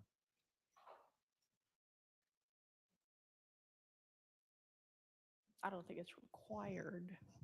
Well, just trying to shall we figure say out- helpful? I'm trying to also contemplate if there is, as Mr. Steele might say, God forbid, a guilty verdict in this case, and an appellate court is reviewing, I think without some tiny level of, I even hesitate to call this detail because it's so high level, but some guidance on the basis for the jury's verdict, that it would be difficult to review. And also, we would want to ensure that they are unanimous on the type. So if they indicate the type, that would ensure that. But, here's my issue with type. I mean, so let's say they don't decide, or the jury doesn't think, oh, they decided they would murder all. Let's say they think they decided, we're just going to hassle Lucci in any way possible. So we're going to steal things from Lucci. We're going to stab Lucci's mama. We're going to do X, Y, and Z. Those are different types of racketeering activity with the same victim. So it doesn't have to be the same type. And That's correct. so that's the wrong word to say. And it's the one that crept into the case law, but I think. the Yeah, observation is it's correct. wrong. But And I'm sorry, I'm kind of like thinking through this as we do this No, because no. I've never done a RICO case before as a judge. And I've never done one that didn't have a new issue pop up that I never thought Right. of before. But but as Mr. Floyd says, that is the language, as unfortunate as it may be. well, I'm not going in to, I the don't care case if law. language is in a case. If it's wrong as law, I'm not going to use it. Your Honor, to follow up on the point you just made, what It's- in this case, Yeah. what we are really talking about with this enterprise, with this criminal street gang, is an open-ended conspiracy because they're going to do what they decide to do. And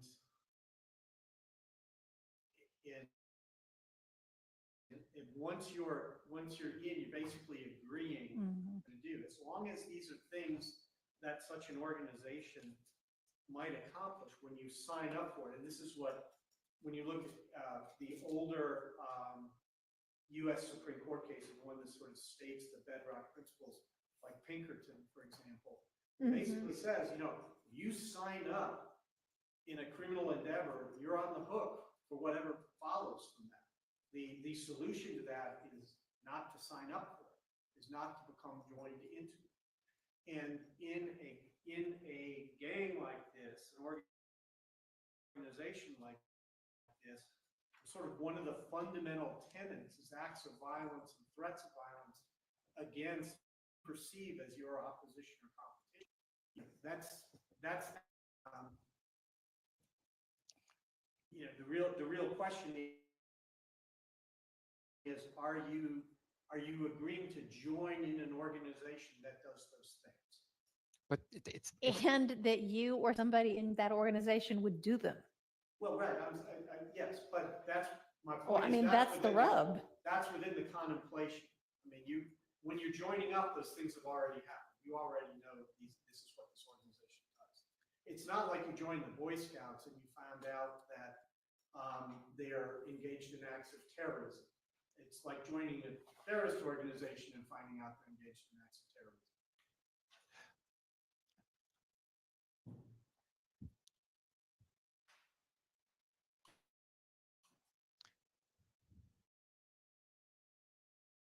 This language that we have here is getting at the point, which is, do they contemplate interrelated acts of racketeering activity will occur?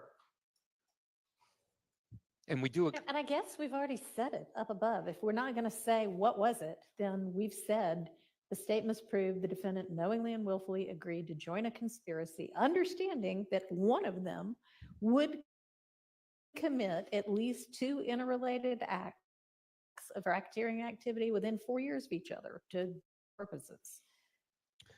And But- in Georgia law, with the statutory definition, we pick up the same types in there. I mean, it's kind of baked into the definition that you've already got in the instructions. but you know, we're in a situation happened in these federal cases where there was an argument you shouldn't have to find specific acts. And I think that's why the federal courts have gone to, okay, fine, you don't want us to look at these, I guess they went one level up to types of acts that occurred. Well. But was that a conspiracy case?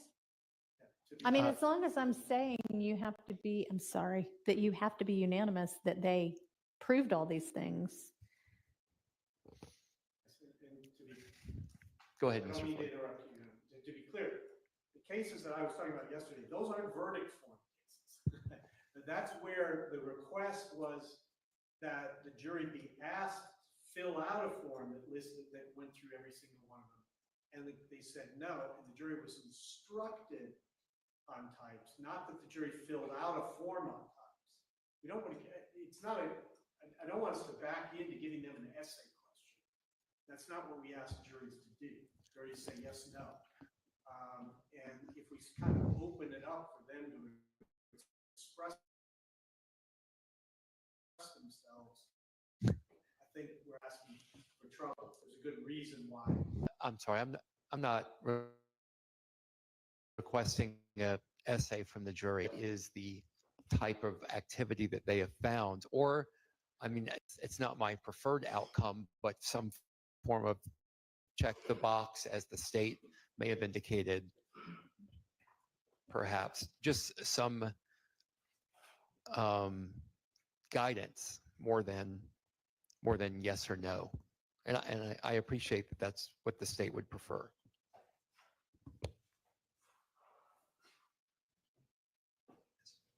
Your Honor, Yeah. I have an idea. We're all thinking out loud here a little bit.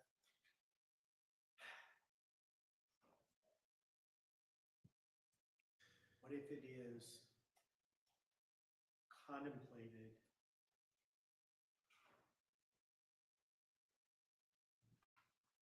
the commission of 2 or more related acts of racketeering activity in furtherance of one of the criminal objectives of the conspiracy? Because that would actually tie in to something concrete that you're already doing. Contemplate, Should say that again. Agreed to join a conspiracy, understanding that one or more conspirators, himself and or a co-conspirator, would commit at least 2 interrelated acts of racketeering activity to achieve one or more of the criminal objectives of the conspiracy. The reason I say that is you're telling them what those objectives are, and those objectives encompass the substantive violation. And is that a recommendation regarding the second to last paragraph on page 4? Yes, Could I ask what that proposed language is again? memory test. To achieve Well, that's- one or more of the criminal objectives of the conspiracy. Right? Yes. But where are you saying to put that? Where you have 1 and 2, Yeah, instead of sub 1 and 2, either you just say acts, racketeering activity to achieve one or more of the objectives of the criminal conspiracy. okay, so.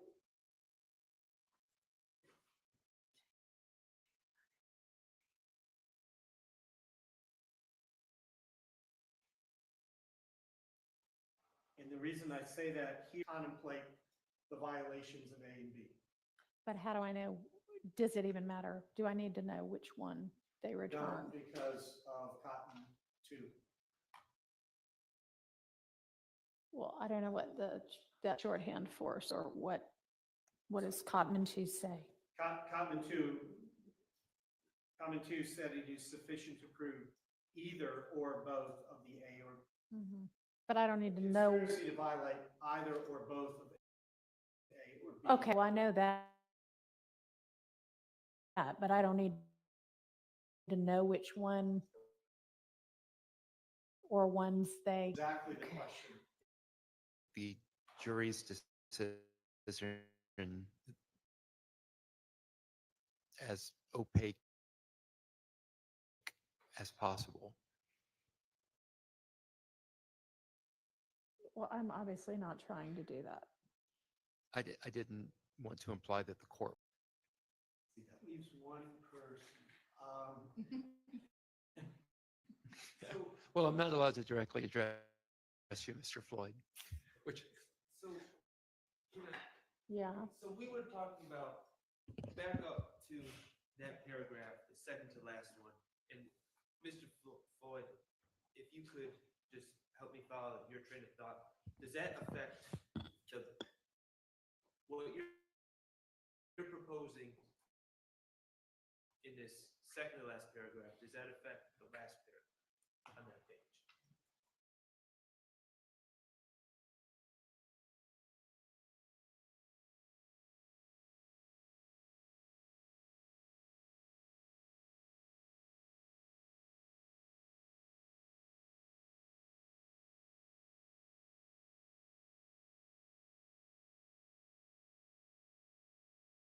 That Mr. Floyd is trying to incorporate into the second to last paragraph, but it's still leaving certain aspects of the last paragraph out. well, I understand.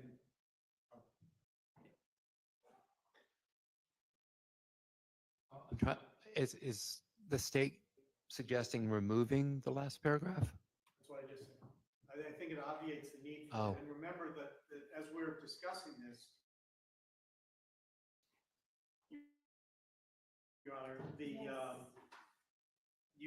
this all is coming after you have instructed the jury. That they do have to unanimously find which types of interrelated racketeering activity occurred. That must be unanimous. Well, they have to Yeah. unanimously find that defendant joined the conspiracy, and then Yeah. also determine what.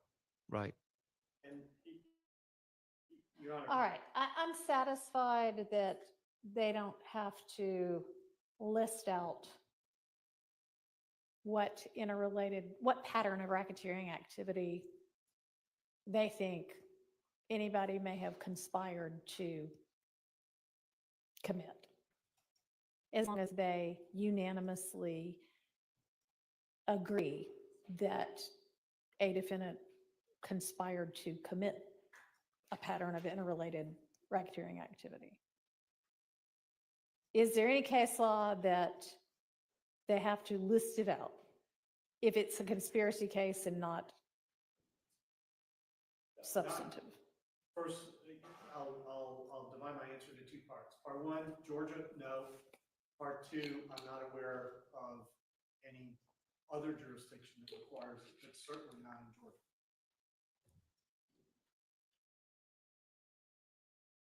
But, Your Honor, this is my Yeah. understanding. It's not just that they have to, and with the intent of a pattern of racketeering activity, they have to unanimously agree on, What it, right, which, what it is. right. Mhm. Like if some of them say, oh, he was joined for Right. theft, and the other, Right, okay. And Your Honor, I think my suggestion contemplates this, because by referring back to the criminal objectives, stated what those are. They only have to find that two or more types of criminal conduct. Objectives and pattern of racketeering activity are not the same element. I understand, but each of these says through acts of racketeering activity and then lists crimes. It doesn't just stop at objective. It says you're going to achieve this objective by committing these crimes.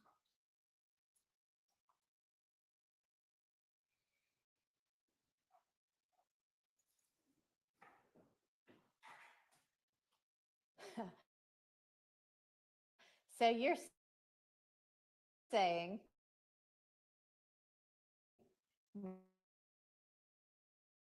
that if they find any of those, that any of it was done, a count of murder and a count or an act of murder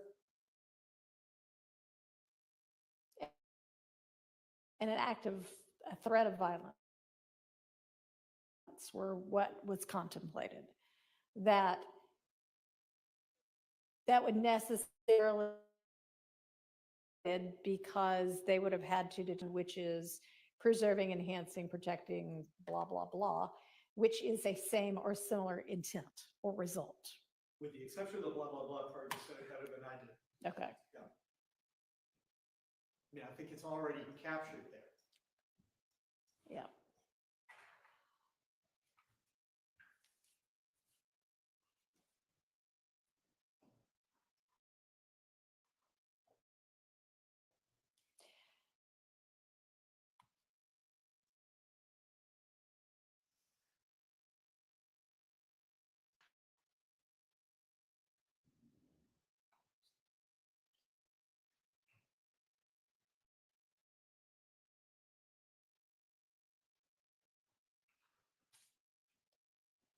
Thoughts?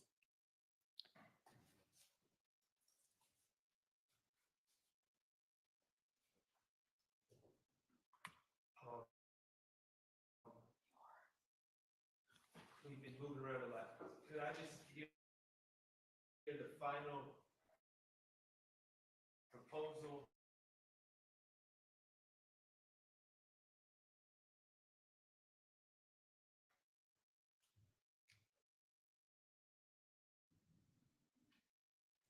Is Mr. Lloyd's is that in that first paragraph, that instead of saying to either one or two, that it would just say within 4 years of each other to achieve a criminal objective of the conspiracy. I understand that part, and I'm not. I haven't opposed- gotten past that part yet, too. I'm trying to figure out, how do I am at the point where, okay, that paragraph says everybody has to agree that they agreed to commit interrelated racketeering, a pattern of racketeering activity. But if they have to unanimously agree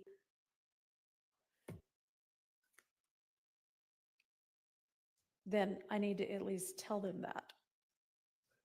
Is there any disagreement among the parties that they do have to unanimously agree?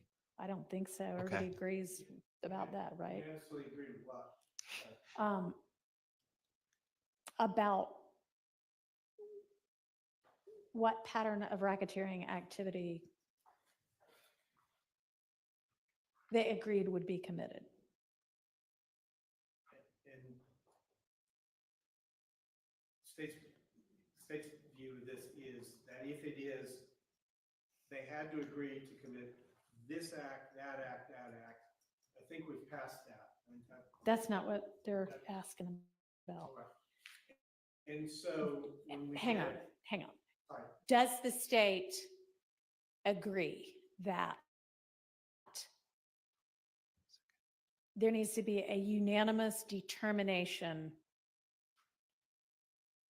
as to what pattern of activity, racketeering activity, was contemplated as being carried out? Whether it ever, I don't believe the statute requires that. I And if I can just finish. yeah, I'm sorry. I mean,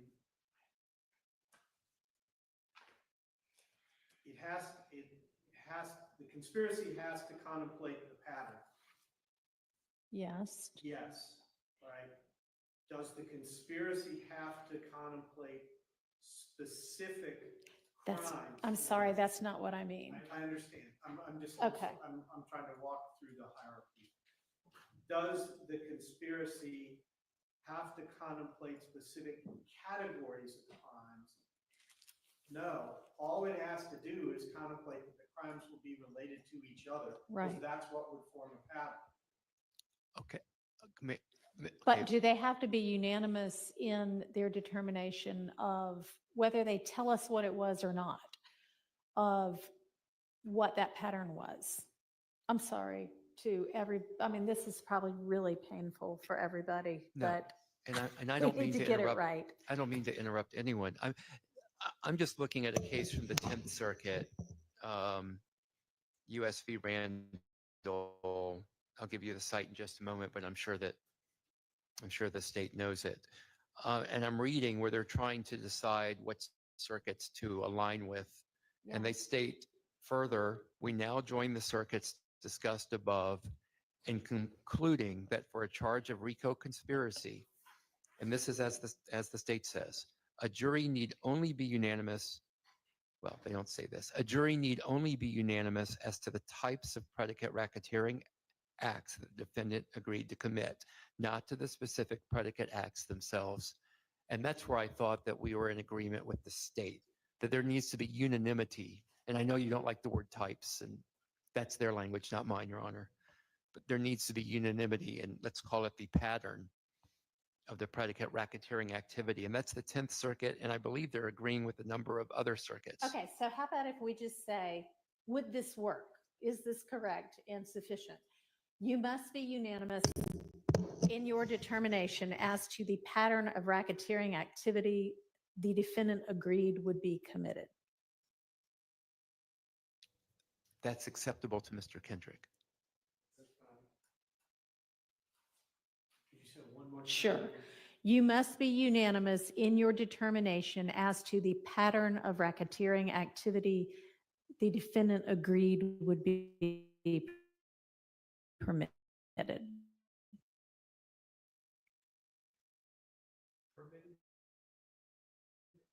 Committed. Commented. Okay. Because I think the jury is going to read that as they had to agree to commit specific acts. I know that's not what you're intending to instruct them, but I'm afraid that's what they're going to hear, and that's what the argument we're going to get, Then we which can would be say, contrary to the law. you do not have to be unanimous about specific ...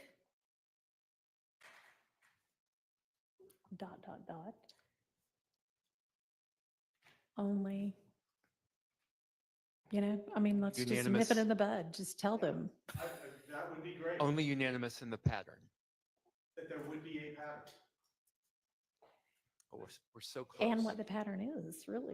Right. A specific that. Yeah.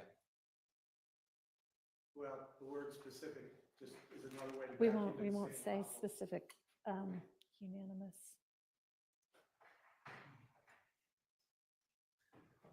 I mean, I just said it, so I'm not going to say it again. You do not.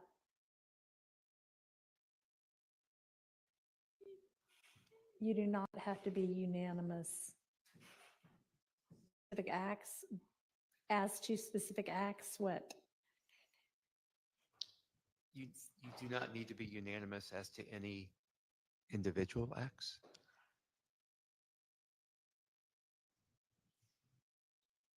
Individual I worry about, because most people As think to. of individual, they think of a person. Single act. I like specific. You do not need to be unanimous as to specific acts. I think that's accurate. Can you read it back as a whole, Your Sure. Honor? You must be unanimous in your determination as to the pattern of racketeering activity the defendant agreed would be committed. You do not have to be unanimous as to specific acts. Are you gonna say that after joined such a conspiracy? And then say what you said, I'm just going by the last paragraph, page 4.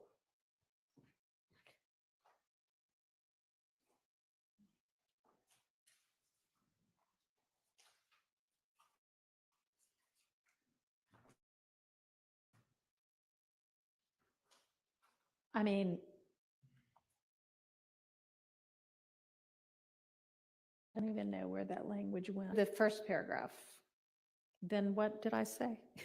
If you, You mean, what did you previously have in this Yes. document? The Uh-huh. document originally read, the one sent to us at lunch after that paragraph. If you unanimously determine that defendant joined a such conspiracy, comma, you must then determine which interrelated types, with the S in parentheses, or acts of racketeering activity the defendant agreed would be okay, committed. no, I don't think I'm going to say that anymore. I think because I am saying the state has to prove they, agreed to join a conspiracy, understanding that somebody was going to commit at least 2 interrelated acts of racketeering activity. And within 4 years of each other, to either get or keep money or participate in the enterprise or to achieve a criminal objective of the conspiracy. I think maybe then right there, just put in parentheticals, quote, pattern of racketeering activity. Did we lose your? But then there was the language. I know, I hadn't gotten to it yet. I'm sorry. Sorry.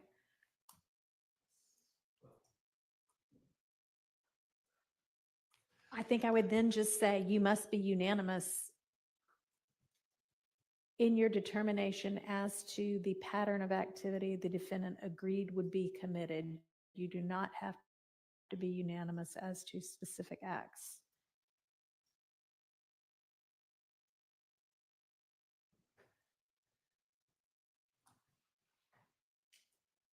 I don't know.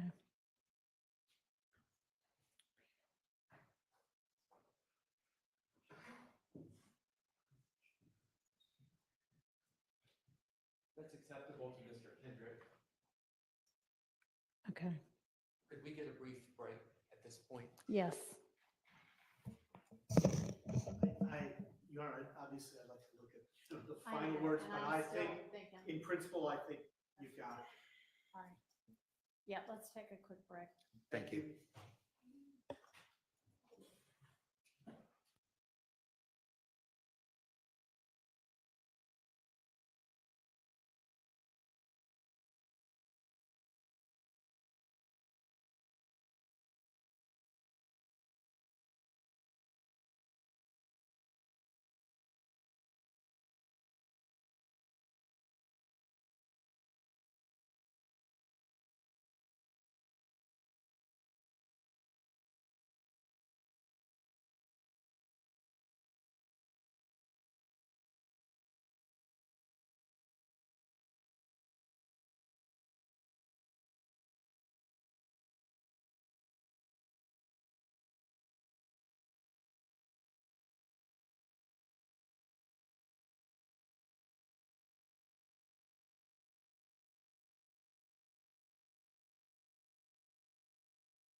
All right, are we, enough of us back that we can dive back in? I think I may have come up with a way to say this.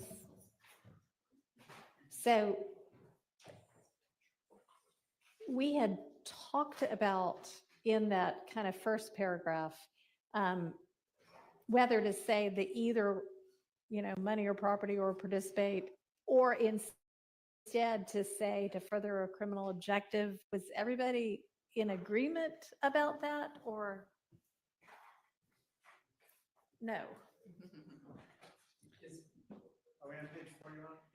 Yes. Is there any way possible to throw that up on the monitor? Yes, I could screen share. I could join Zoom and screen share. That would be very good. What a great idea. Okay. Bless you. I think I'm in Zoom already. Thank you, Miss. I'm not usually the one sharing, so.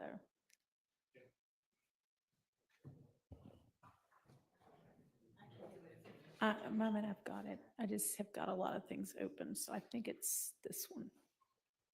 Is that the right one? Okay. Oh, that's very helpful. Thank you. We should have maybe been doing that the whole time. All right, so one thing I've thought about is just kind of lead in, hey, y'all, your verdict as to every count needs to be unanimous. That means you need to be unanimous in your determination that the state has proven every element of that count beyond a reasonable doubt. For count one, here's what the state has to prove. And I've put all of it in there. And I don't know whether we want to say to achieve a criminal objective or the one or the other. We can decide, but I'm going to say all of it. They have to prove all of this, and then they also have to prove, an overt act. To be unanimous on this count, you must be unanimous as to the pattern of racketeering activity that the defendant agreed would be committed. You do not have to be unanimous as to specific acts. You must also be unanimous as to any overt act or acts committed to further a criminal objective of the conspiracy. And then whether we want, again, the reminder that it has to be after May 10th, whatever. And then as long as they're unanimous on an overt act, do they have to list the overt act, or do I just, it's kind of the same question again. State's positions do not. They do need to be unanimous. There was one, and which one it was, but they don't have to list it. They only have to be unanimous as to one.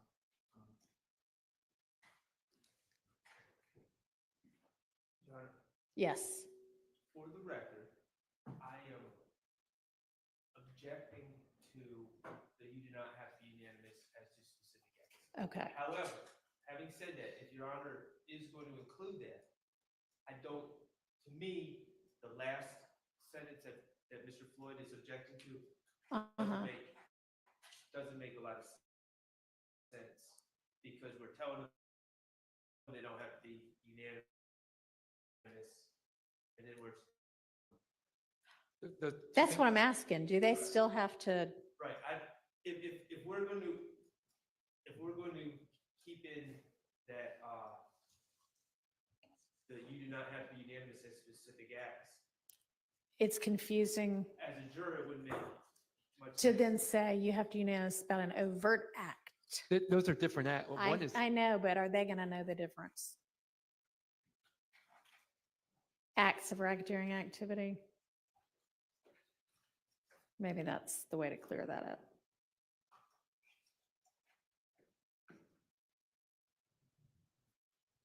Okay. Would that work better? I think it would. Okay.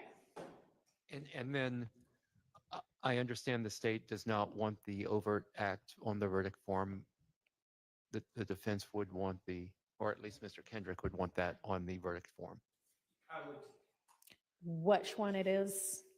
The one that says you should note on your verdict form any overt acts in furtherance of the criminal conspiracy to which all 12 of you unanimously agree. I would like to see that on the verdict form just to ensure that they did pick one within the proper time frame. Okay. And I'm not sure how council contemplate that this would actually happen. Would they list a number or They'd write out, I don't know. I mean, they? I guess if it was an act in the listed out, they could just list the overt act number. And I think this is why I'm asking, Your Honor, because they could also find an overt act that isn't listed out. Thank for Yeah. that. I mean, I'm serious, like literally So am to I. say, and do you find, you can list them by number, or you can list an act, anything else that you determine is an overt act, and they can go ahead and do that. I'm trying to think of physically how this happens without them. And I'm not, to be clear, I'm not saying the state doesn't object to that. I'm just trying to figure out what it is we're talking about before I address it.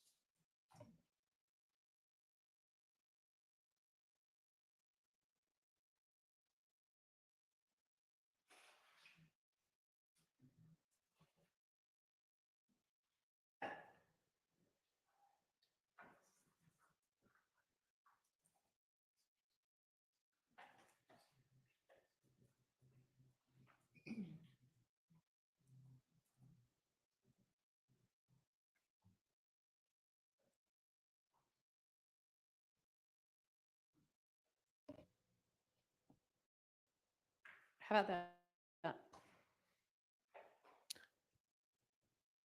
And Your Honor, if you could scroll up toward that long paragraph in that the what middle that of page means? 4, there where it says for count 1.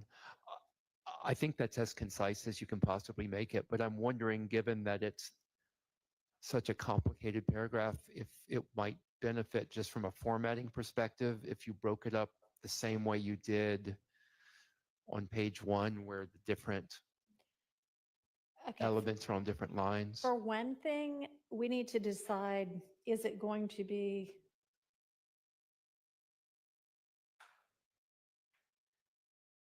are we going to say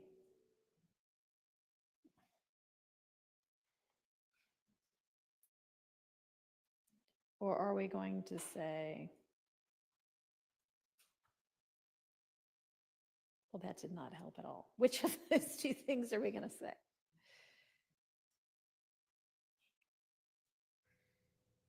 There.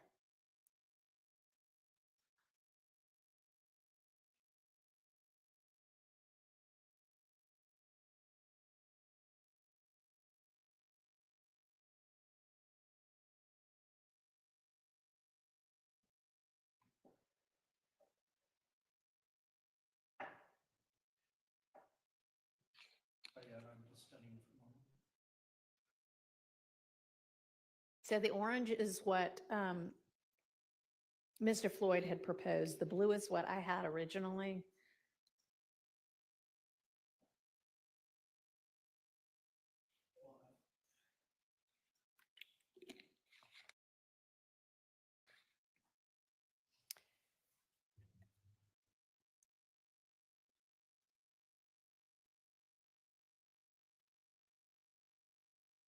And we could have the i.e. a pattern of racketeering activity that actually doesn't go there, that goes up there. Well, no, it doesn't, because it has to be to achieve a criminal objective of the conspiracy. I agree with that.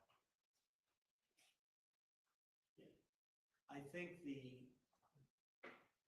get or keep money or other property and participating enterprise is wrapped up in the statement of the criminal objective, which you've given them before. Yeah, I know you think that. Yeah. So thank you. What does the defense think? And actually, Mr. Floyd, do you think that this survives appellate review as giving them the correct instruction? Your Honor, I may be right, I may be wrong, but that question is forefront in my mind in everything I'm saying. Okay.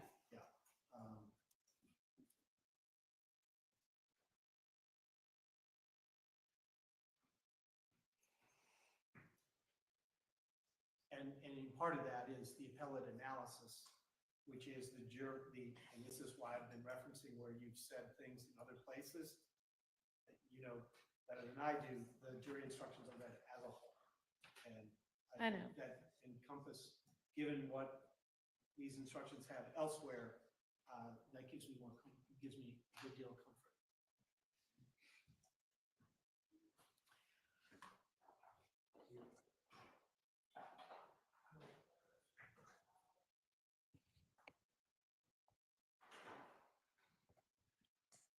Your Honor, Mm-hmm.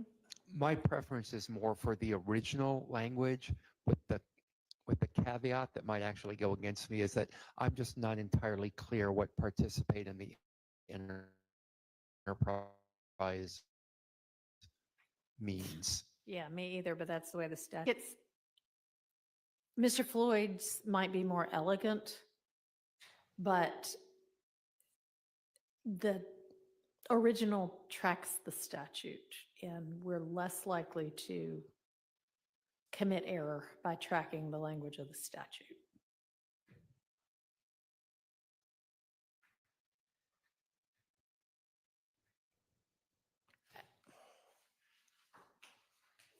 Because if you go way up above to what the elements are, one of the elements for Part B is participate in the enterprise through a pattern of racketeering activity. Right, yeah.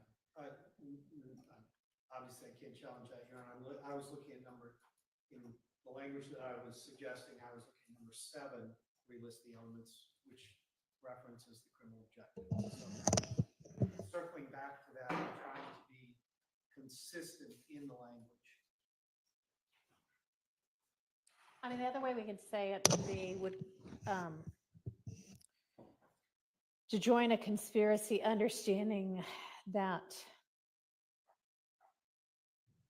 no, it's just too awkward. I'm trying to flip like the order of them, that they would get or keep money or participate in the enterprise through, but I'm not going to do it that way. All right, it's just going to stay like that.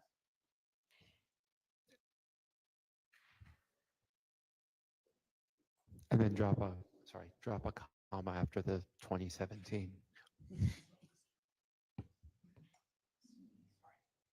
Yeah, we're just going to have to agree to disagree on that, because I'm sorry, but I don't like to offset the year with 2 commas. Sorry. Do you use an Oxford comma? Oh, absolutely. Okay, well, we can agree on that. then. Okay, yeah. All right, and so then they're being told they have to be unanimous about the pattern of racketeering activity, but not specific acts of racketeering activity. They need to be unanimous that at least one overt act was committed in that time frame, and then they're going to list on the verdict form whatever acts they unanimously find. And then it's going to be, you can list them out by act number or write out what you find. Last sentence. I don't think it's necessary. I understand that you disagree with me. And I'm just observing that. I don't know if it's necessary, but it's not error to do it. Is it?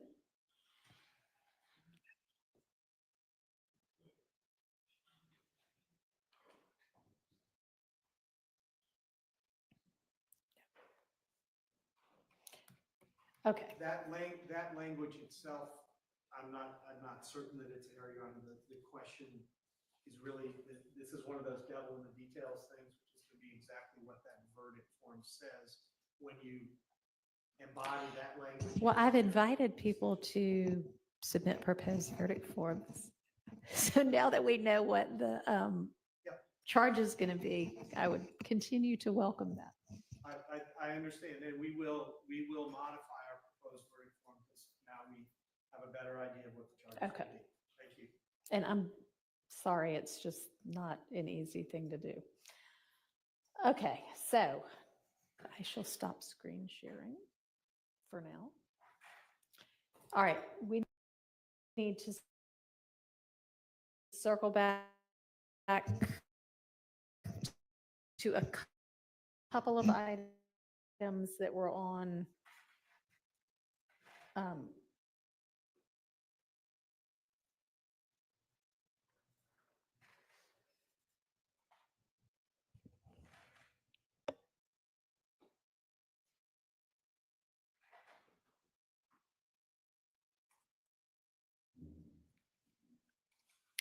and I don't mind if it would be helpful to share this one as well.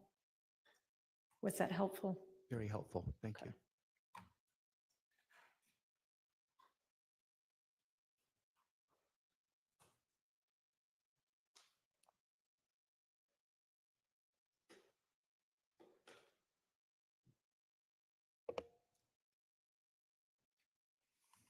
Is it the version that was sent last night?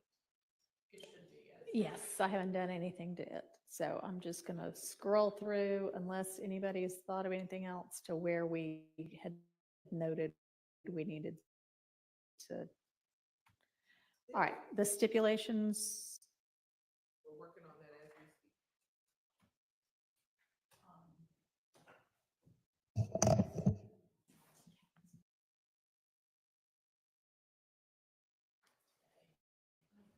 Go back up to the beginning and take out the counts on which a directed verdict was granted, which were counts.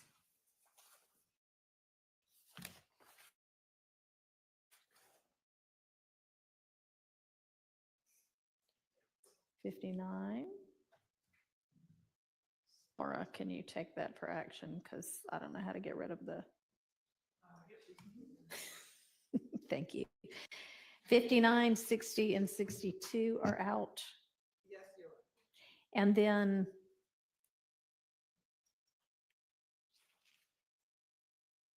I don't know if that's changing on both figures. Is it?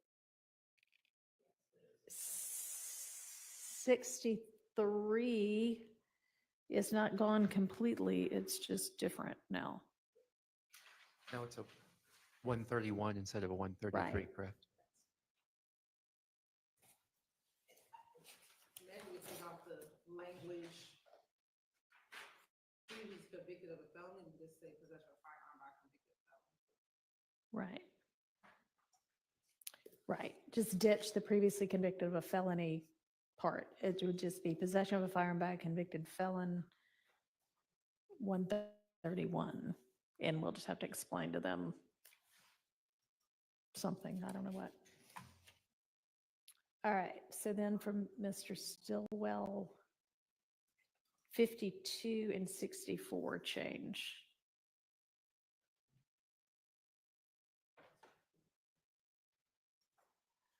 All right. Y'all are still working on the stipulations.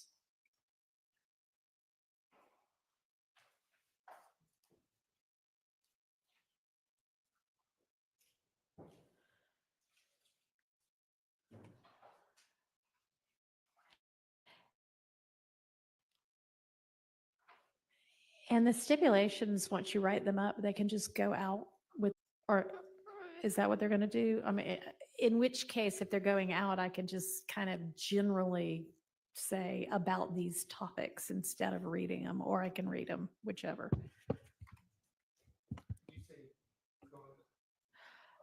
So, I mean, normally it's like a piece of paper that's, joint exhibit, whatever it is. I don't know if y'all have done any more joint exhibits, but So maybe we just make reference to the joint exhibit numbers. yeah. Okay.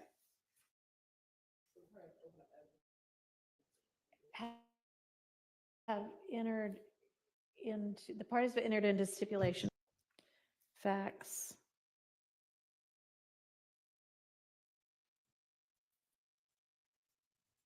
And then I think there's 4 separate stipulations. So I don't know if we're gonna make given each number. these, Is that correct, 4?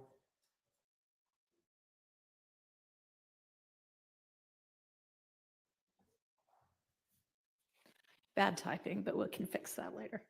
These 4 stipulations. are marked as joint exhibits.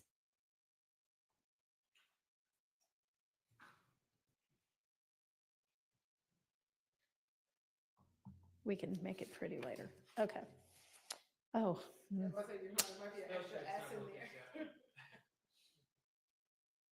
Really bad typing. Maybe I shouldn't type while it's on the screen. And then where the parties stipulate it's in the nature of evidence. All right.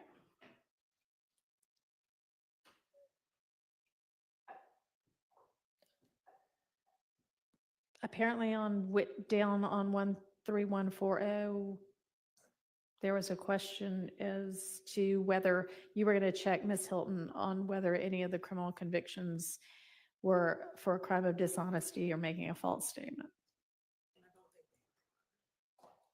Okay, well, at this point, we're just going to say felony.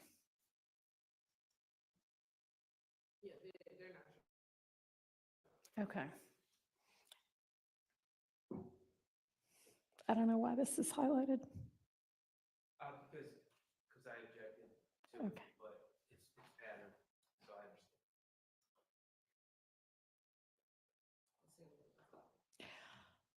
I've got a question. I mean, yes, a conspirator is an accomplice, but do we need to use both of those words here when we're saying where the witness is an accomplice? It wouldn't hurt to say or co-conspirator.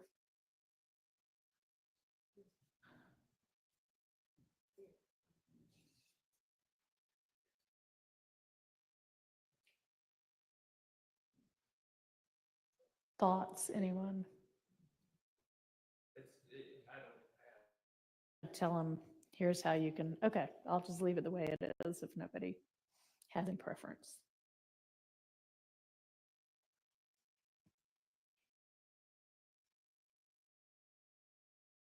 Actually, I'm sorry. I think it's a good idea to put or coke.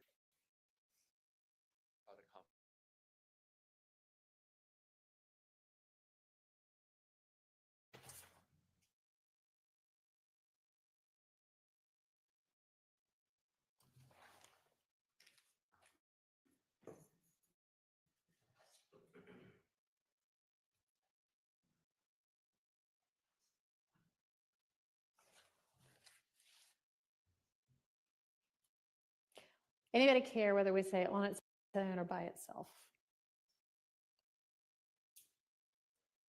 No.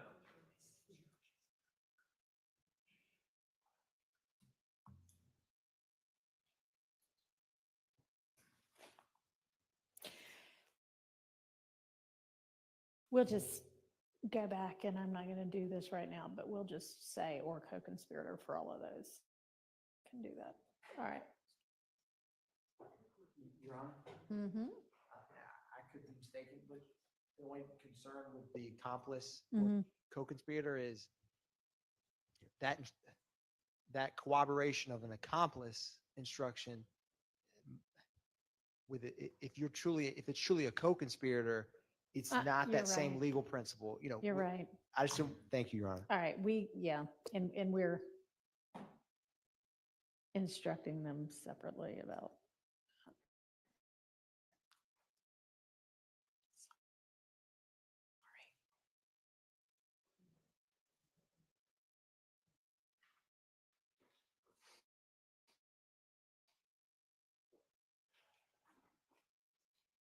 All right, and the defendants have both chosen not to testify, so we now know that.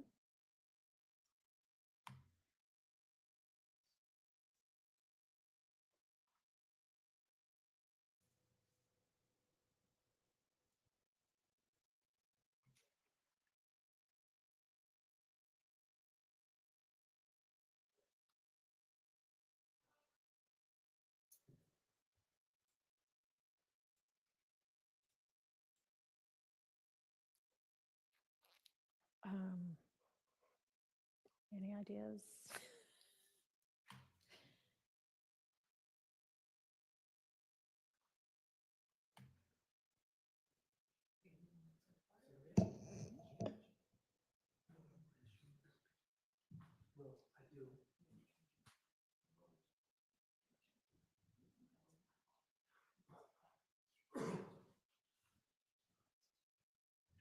Coming back to here, y'all. That's what I'm trying to figure So out.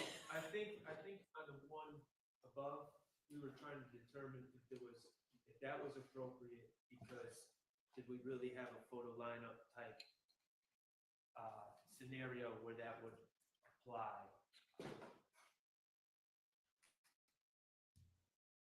I don't. And I think we were adding accomplices to the one below because we were trying to think through, there were no photo Mhm. lineups. Type scenarios involving Mr. Kendrick. Yeah, there's no identification really of each. Was to certain overt acts Mhm. that were not these gentlemen, specifically Mr. Demise McMullen, Mr. Walter Murphy, a shooting case. Right. I remember that, and there's probably others. Okay. So we were trying to figure out how, if you look at 135. Well, yeah, and it's not even just lineups. I mean, it's like the girl who was in the car that identified Ryan as the one who killed. And so I think that probably needs to stay in there. So I think in 13511, what we were struggling with is it's written. Yeah. Defendants. Yeah. Right. So, Can we, I don't love the conspirator because it's almost, I know it's not intended this way, but it's almost like a suggestion that Ryan is a conspirator with us. Rather than put a label on it. Your Honor, yeah. the only, I'm thinking through in terms of, if it's not in regards to a defendant, the beyond a reasonable doubt, like Uh-huh. the germane issue of this is, you know, how a jury's gonna. Right. Pretty Yep. significant identification of the Yeah. defendant in a crime. Well, except that when we're dealing with the overt acts, even with Mr. Ryan, beyond a reasonable doubt. So I don't think the standard is indifferent.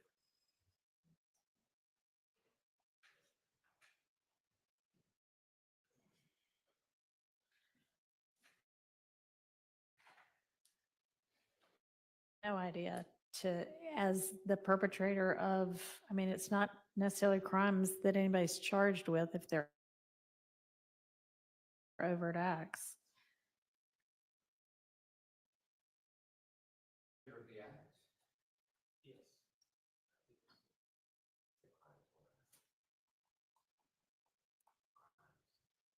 And then not the party, right? Correct. Party. The perpetrator of or party to the act. Or act/crime, whatever. Well, act is all. Ugh.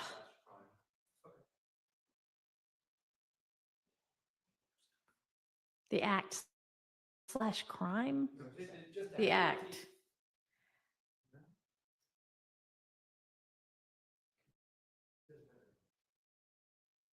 Do y'all want a defendant show That the individual. that another person committed any alleged offense? This part's weird because of our overt acts. Should another person committed the alleged act? Perpetrated the alleged act? That okay with the state? Just change offense to act? Yes, Your Honor. Okay. And then I guess we're fine with that.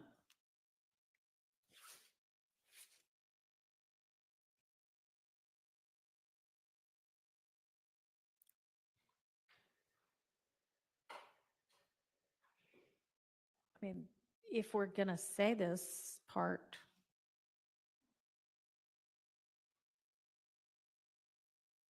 I mean, I don't know that we need to say this part at all right now. Or maybe prove identity. The problem is, these are written for the quote unquote offended. Yeah. but Theoretically, we are, myself and Mr. Weinstein and our clients are potentially defending not only our clients, but other individuals as Right. well. But the burden of proof doesn't rest with us, so Right. it rests with the state. So I think that's an appropriate, I would just, maybe I would just go back to the more inclusive individual. But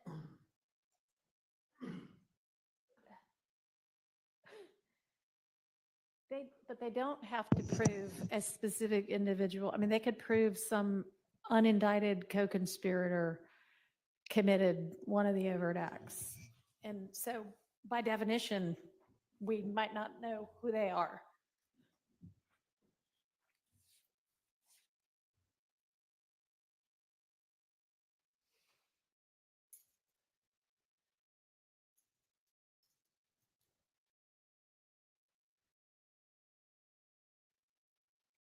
I mean, it says up here beyond a reasonable doubt. I think the rest of this, because it's written for something that's totally not applicable here, maybe just is confusing and also not necessary. What do you think? The state agrees that the remaining two paragraphs are not needed, Your Honor, for the purposes just outlined by the court.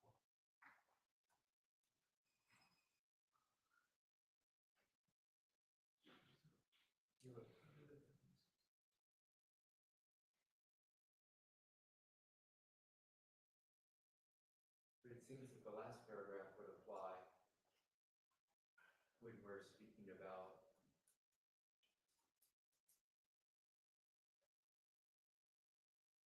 actually, I don't know what to do with that. I do. Could we add on the end of that paragraph that remains, like the burden of proving. The burden never shifts to the defense. Or the burden of proving identification. The state bears the burden of proof. What? See, that's what you do with the last paragraph. The state has burden or bears the burden of proving identification beyond reasonable doubt. Well, we already have the beyond reasonable doubt. Is that in the beyond No. reasonable doubt?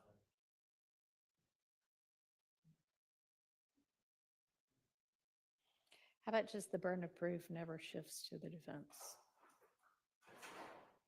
That sounds fine. The state agrees, Your Honor. All right.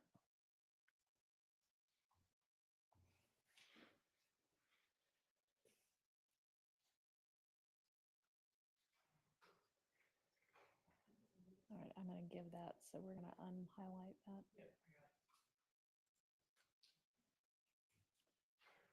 Knowledge. So some of these come out.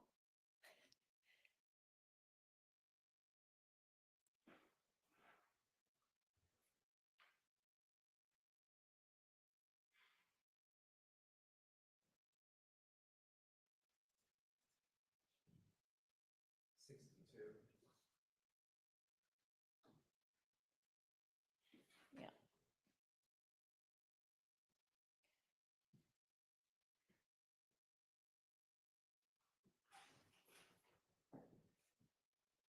I'm going to say a firearm here.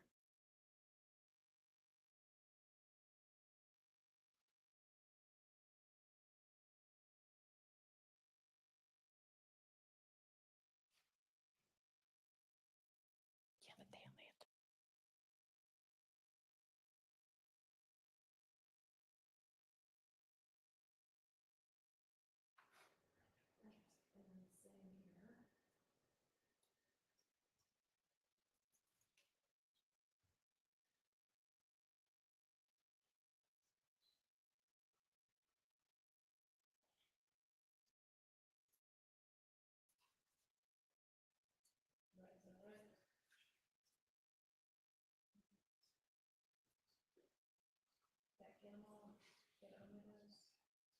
Yes.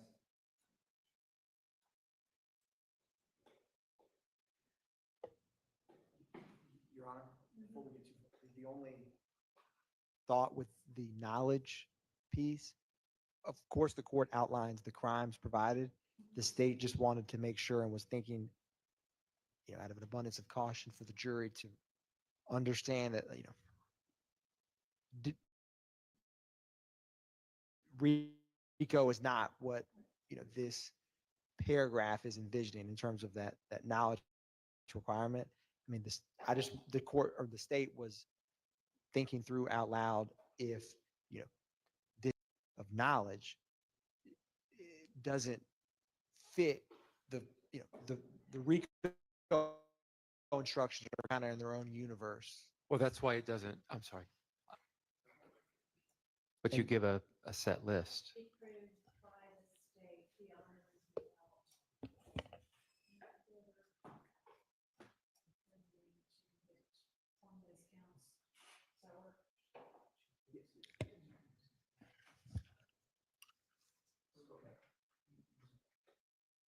Yes, Your Honor, or this instruction is limited to these, counts or.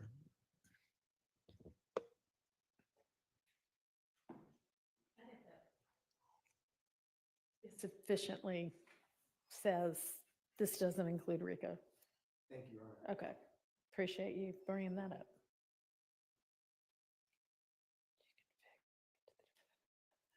Okay.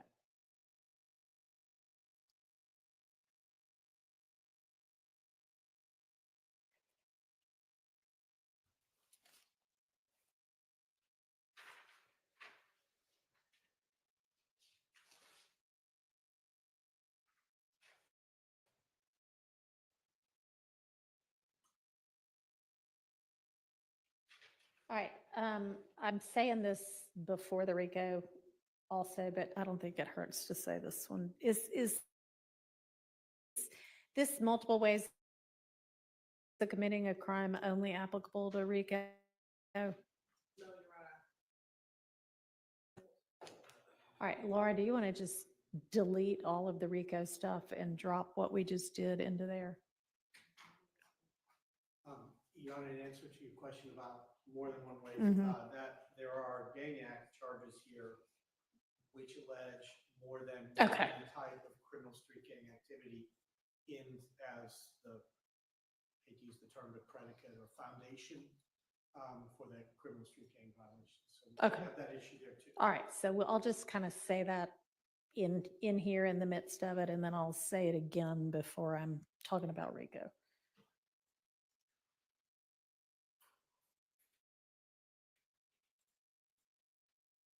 Okay, criminal gang activity. Counts 50 and 57.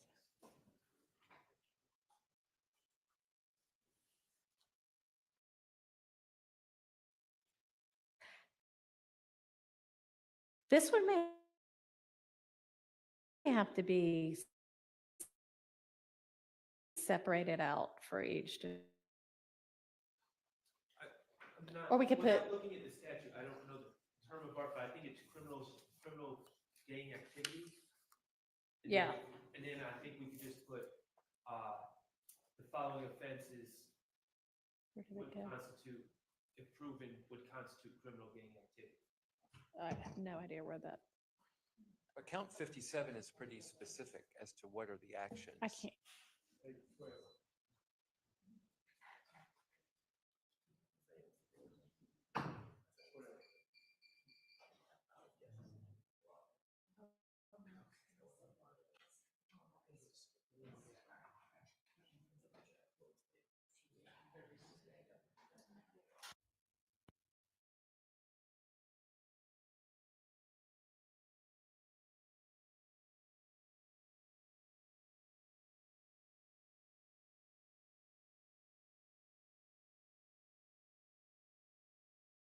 What was somebody saying? Well, you had the blanket, it looked like you were looking, I was interpreting that as you were gonna add a specific offense. And I was thinking you would just put criminal gang activity as defined. I mean, And then we define criminal game. It's defined, I think, above, but it's not. Oh, yeah. Your Honor, in that Yeah. paragraph where it has criminal gang activity, I believe there needs to be possession of either marijuana with intent to distribute, because it has any criminal offense that involves violence, possession of a weapon, or use of a weapon. So there Yeah. needs to be a comma. Marijuana with intent to distribute, because that's not defined in the first criminal gang activity. But it is We don't the- have use of a weapon alleged, right? Oh, yes, we do. Never mind. Never mind. You have it defined below, but not in the first criminal gang activity paragraph So possession of marijuana, with intent to distribute. does it have to be with? Okay. That's the only charge left.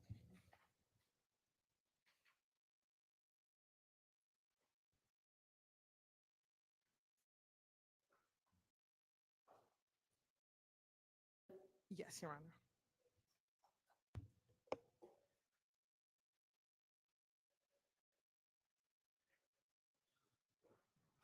So I think. Why is that But not highlighted? don't, I'm trying to understand, Your Honors, down here below where you have 50 and 57 lumped together. Because that's subsection A. Subsection B, maintain or increase his status or position, which your client is not charged with. No, but here's what I'm trying to understand, and I need the court's help. In the indictment for count 57, if you look at that Yes. count, and again, I'm not really arguing, I'm just kind of hoping for some enlightenment. Okay. The street gang activity under A is, the offenses are specifically listed: possession of marijuana with intent to distribute, and then the codeine and the cocaine, which have been thrown out, Right. and then possession of firearm during commission of felony. So shouldn't, for a conviction under 57, one of those two things need to be found? Yes, which is what the blanks would be. Yeah, but that would apply to 57. Isn't it different for Mr. Stillwell in 51? Yes. Yes. Oh, I'm sorry. Oh, okay. I It's understand okay. now. I mean,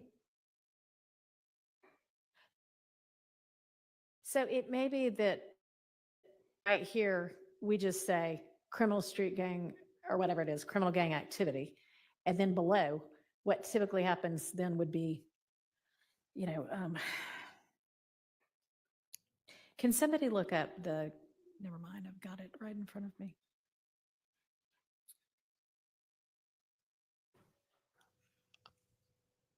No, it's 5.3 that lists what the gang activity is, right? I'm Yes, Mr. Sharp. So I would suggest we just put in criminal gang activity, and then we have the definition of criminal street gang. And below that, because we're just kind of going, I'm thinking sequentially by the elements.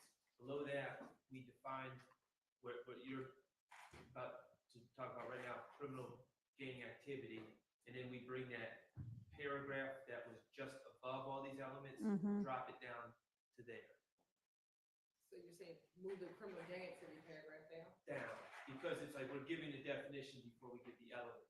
So we give the Okay. elements, and then we follow with the Mhm. definitions.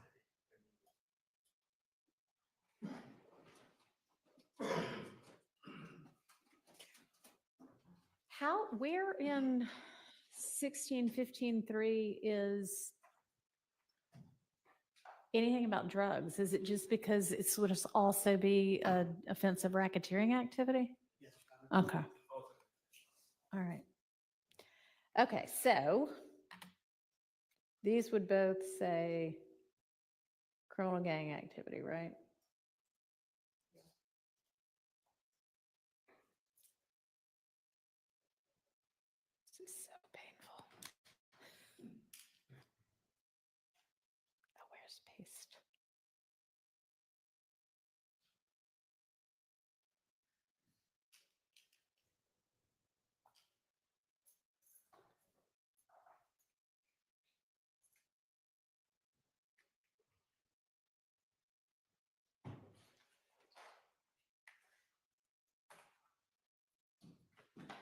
And then take this and move it down below. Is that what you're saying? That makes so much more sense. Thank you.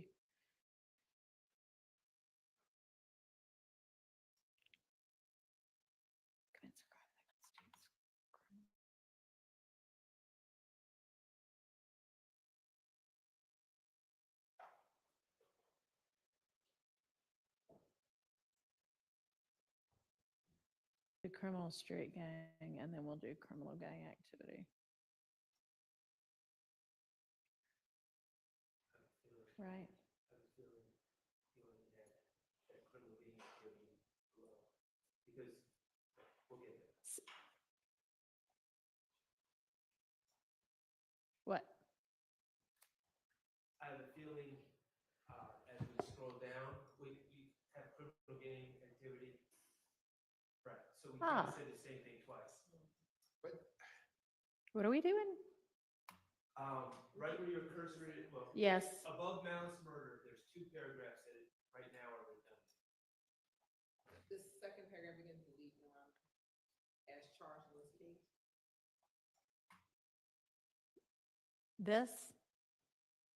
That and the paragraph above it both say the same thing in different ways.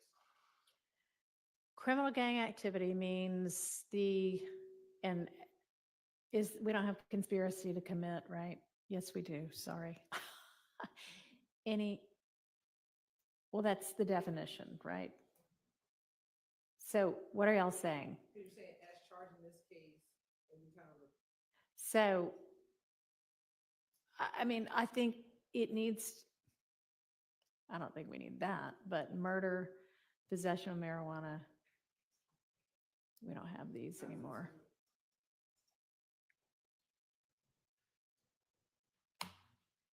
Okay. Your Honor, Yes. may I sit so I can see my screen? In count 57. Yes. And again, maybe I'm just not understanding this. Maybe I'm just tired. In count 57, Mhm.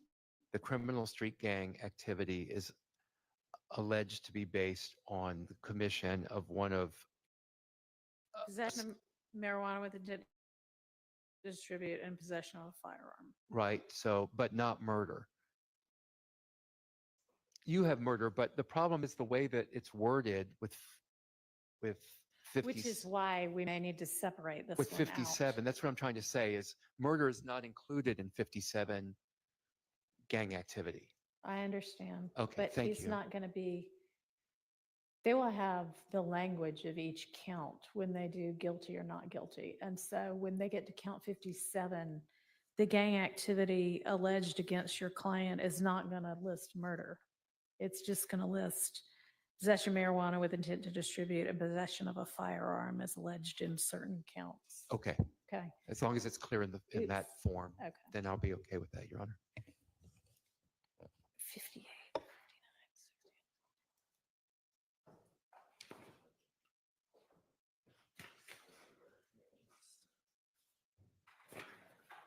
Okay.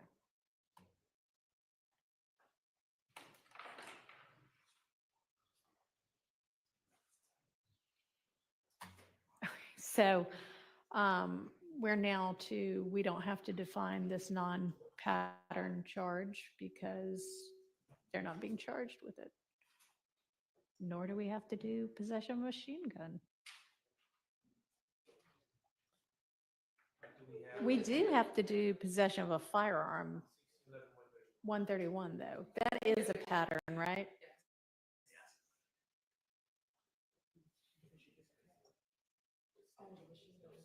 Well, Your Honor, machine gun isn't overt ag, so if we're. Okay, well, why don't you just give me that again when you send all of the overt act things? Because I may actually.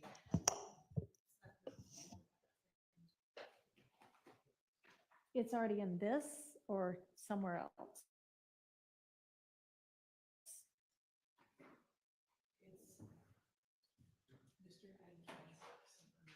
Right, but is it dropped into here anywhere yet? Okay, all right. Okay, we just need to pull the pattern for 131 then and put it in whatever that document is that Mr. Atkins sent. Okay.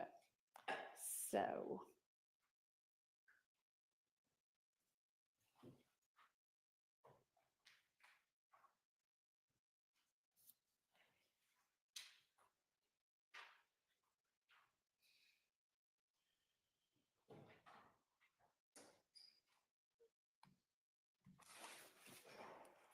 Why does this say, oh.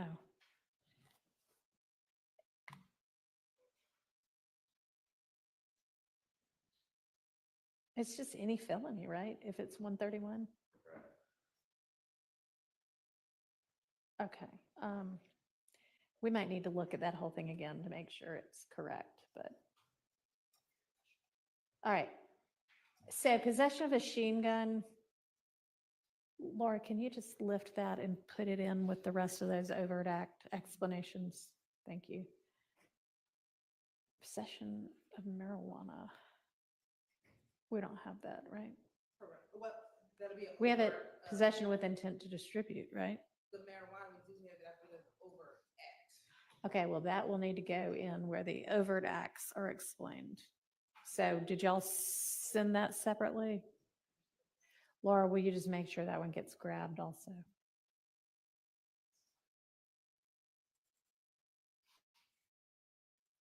We only have marijuana, right? No controlled substances now?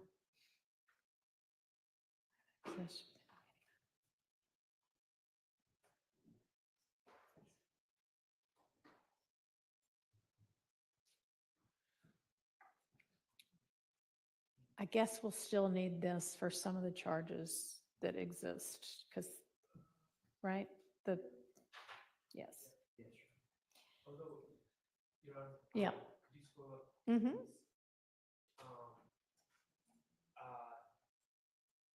More.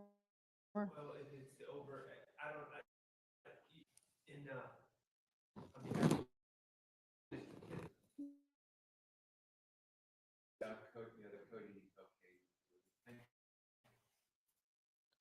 Good eye. And there it is again in the next paragraph. I'll see now you're taking. We're going to do a word search later.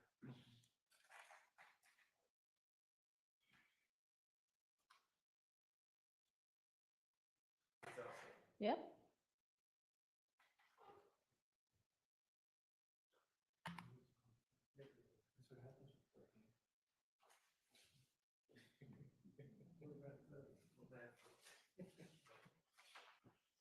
It's everywhere. It's everywhere. Okay. Right there, Sue. In the sentence above, Your Honor, if you go back up to equal access, the second line. Thanks.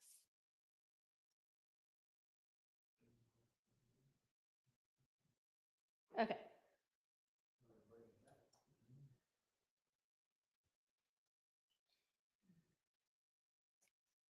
We still haven't gotten the verdict form, but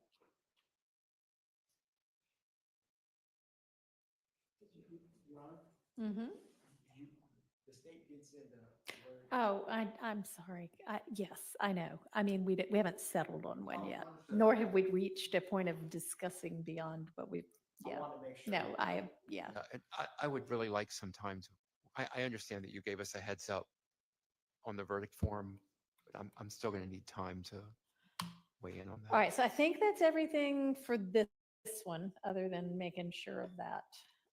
But now we need to go through, is everything pattern for the other crimes that are only other acts? Why don't we get out of this? And do you want this forwarded again to you so everybody can take a look at things that we might have missed? Sure. Could we say that under a different title? I mean, I guess we could do that. Yeah, I didn't mean that sarcastically. Your I Honor, know. Your Honor, this is probably, of course, but the RICO that we worked on as well, instructions. It's embedded. Okay. Yeah, it is Thank in you. there now. Thanks. Okay, let's see.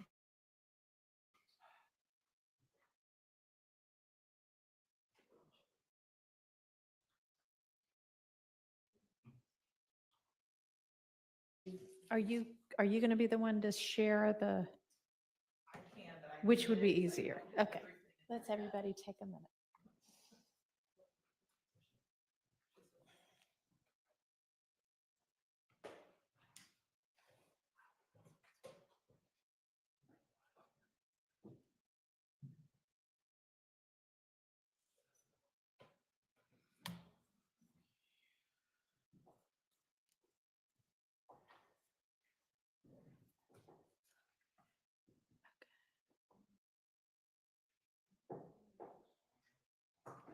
Come back, 'cause I know I'm missing some, but thanks for it.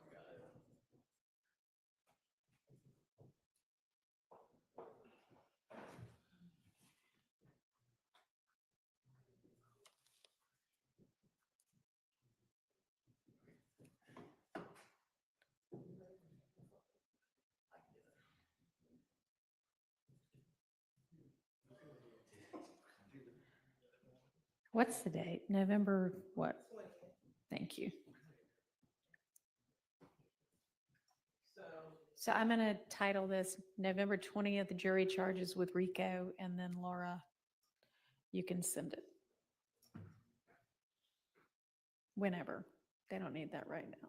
well, we'll add, because we'll have to add all this in as well. Okay. All right. And, So I'm sharing this now. okay.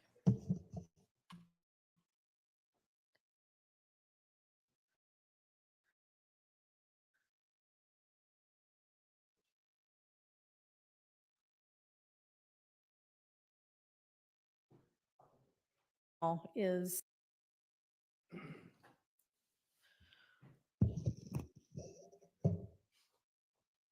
everything that would cover anything that's a crime in the overt acts.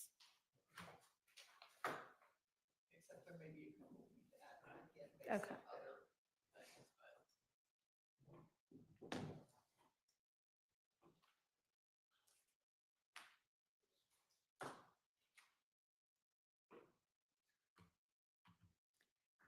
What is this called? Is this jury charges thing? What is it called? Okay. What a good title.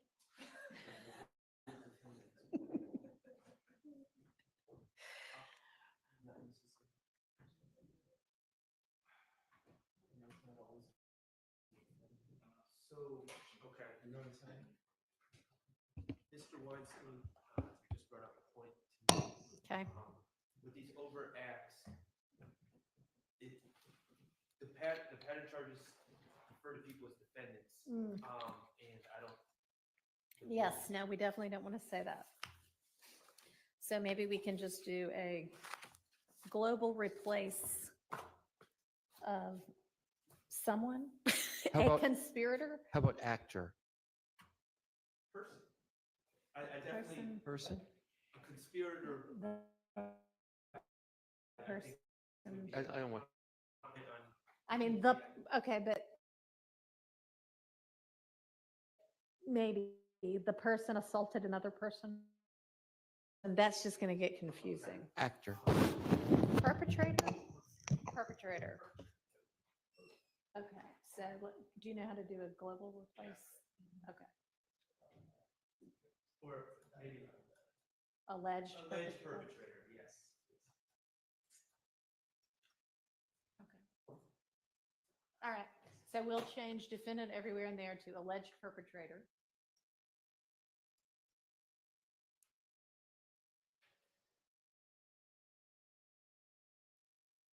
And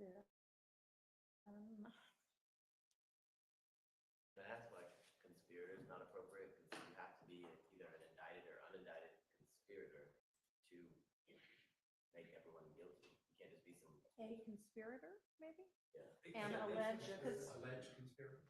well, no, because they'd have to actually be a conspirator. Right, but I'm concerned if your honor gives jury instructions saying the conspirator, that is not intentionally, but. No, it's but a might kind be of- saying, hey, they are conspirators, and we don't want to do that. That's for them to decide. I get it. That's fair. Okay, so the perpetrator. Alleged perpetrator. The alleged perpetrator, sorry.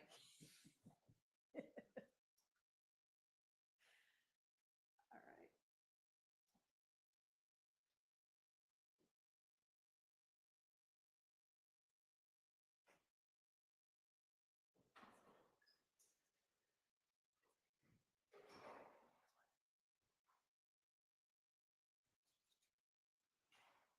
All right, so there are two non-pattern charges. Criminal use of an article with an altered identification mark. Can y'all see that on the? I'm not the screen share right now. When Ms. Persfield's doing like 7 things at once. There you go. That's where Thank we're at. you. Alleged to have done, whoever had this. I mean, we want to get rid of the language that's not applicable, so It's just concealed. conceals. When he conceals, And it's Acts 53, Your Honor, in the indictment, thanks. which Trontavia Stevens, and then it goes on, criminal use of an article with altered ID by possessing a firearm from which the accused knew the identification mark had been removed for the purpose of concealing and destroying the identity of said article. Oh, okay, so it's, a person commits the offense of whatever that is when he possesses, right? A firearm? Yes, Your Honor.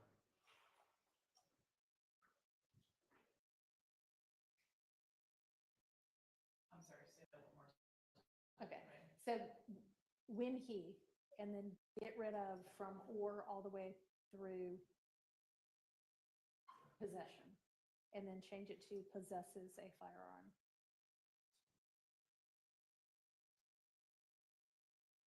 Yep, which he knows. All right, and then that's it. Then I think it's fine. You can take out nameplate, 'cause it's serial number, right? We can, yeah. The manufacturers, what was alleged? Serial number.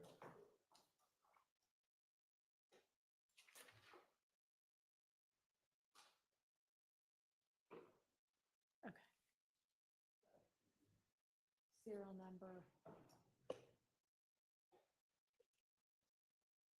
It would get tried. Or are there distinguishing? And it said, What it alleges is the identification mark, correct, Your Honor. which, did y'all mean that to be the serial number?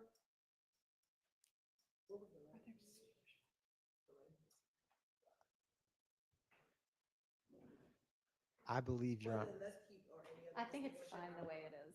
identification. Okay, and then implied, what is this? Why do we have that? Where did that come from? Number 10. I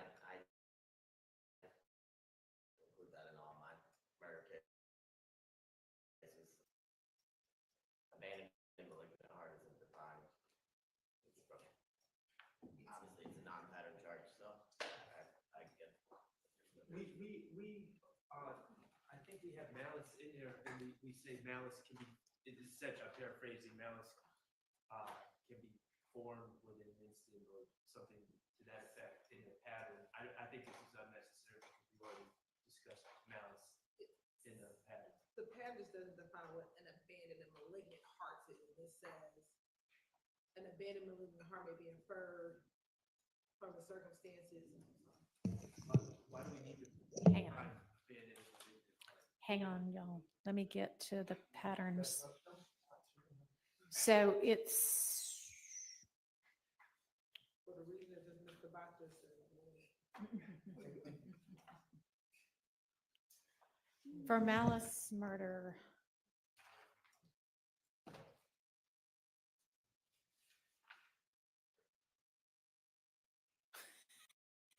Because the pattern says you may also find it when all the circumstances of the killing show an abandoned and malignant heart, which nobody knows what means, even though there have been case after case after case about what it means. And maybe we don't need the first. So, sentence. We just need the abandoned and malignant.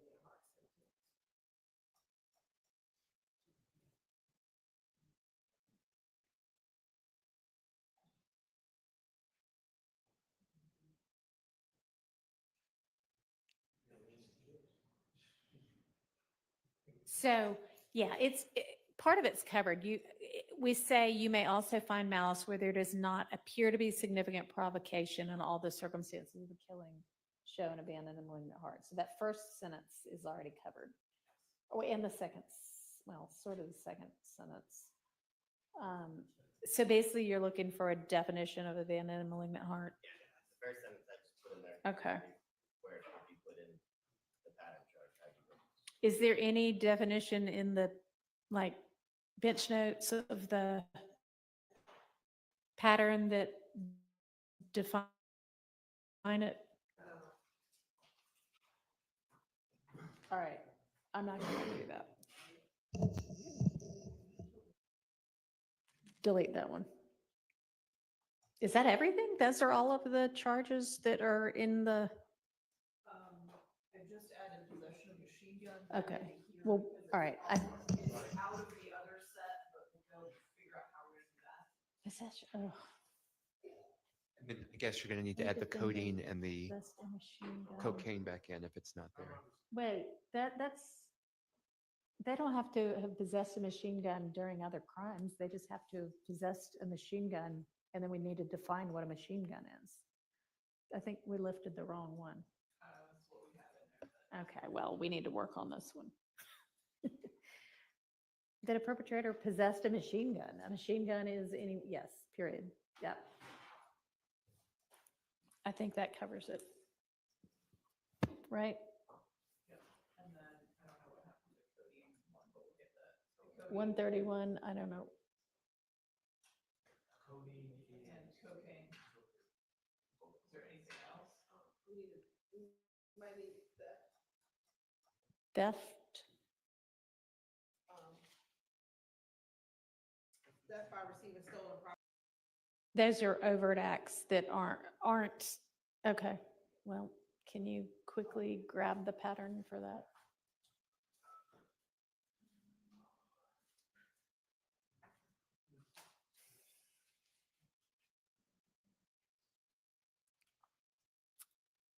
Is it theft by receiving stolen property? Yes, Your Honor. All right.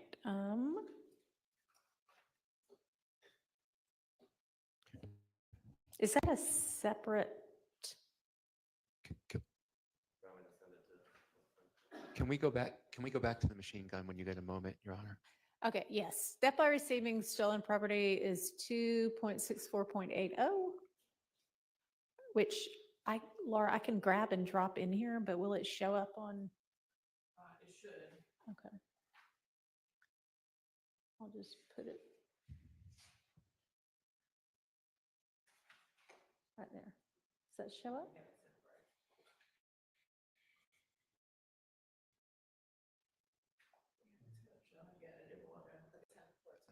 Oh, well, you'd have to move it to that part. I put it right above possession of a machine gun. Is it there? Yeah. Okay. Okay.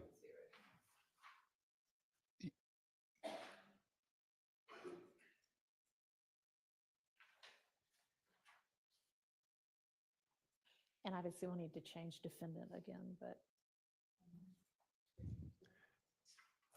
Can we go back to what you removed in machine gun when you have a moment, Your Honor? I'm not the one moving it. Oh, so- okay. So yes, but we have to be patient with Ms. Percival. I believe you removed language about commission of a crime. That's in the statute, and it's also the way. On It- machine gun? Yeah, it is. It's A1. It shall be. What's the statute? It is 1611-160. Thank you. I've also never done a possession of a machine gun trial. Well, there you go. 1611-150. Okay. 160. On the machine gun. I will as soon as we get there. I have to get this added back in.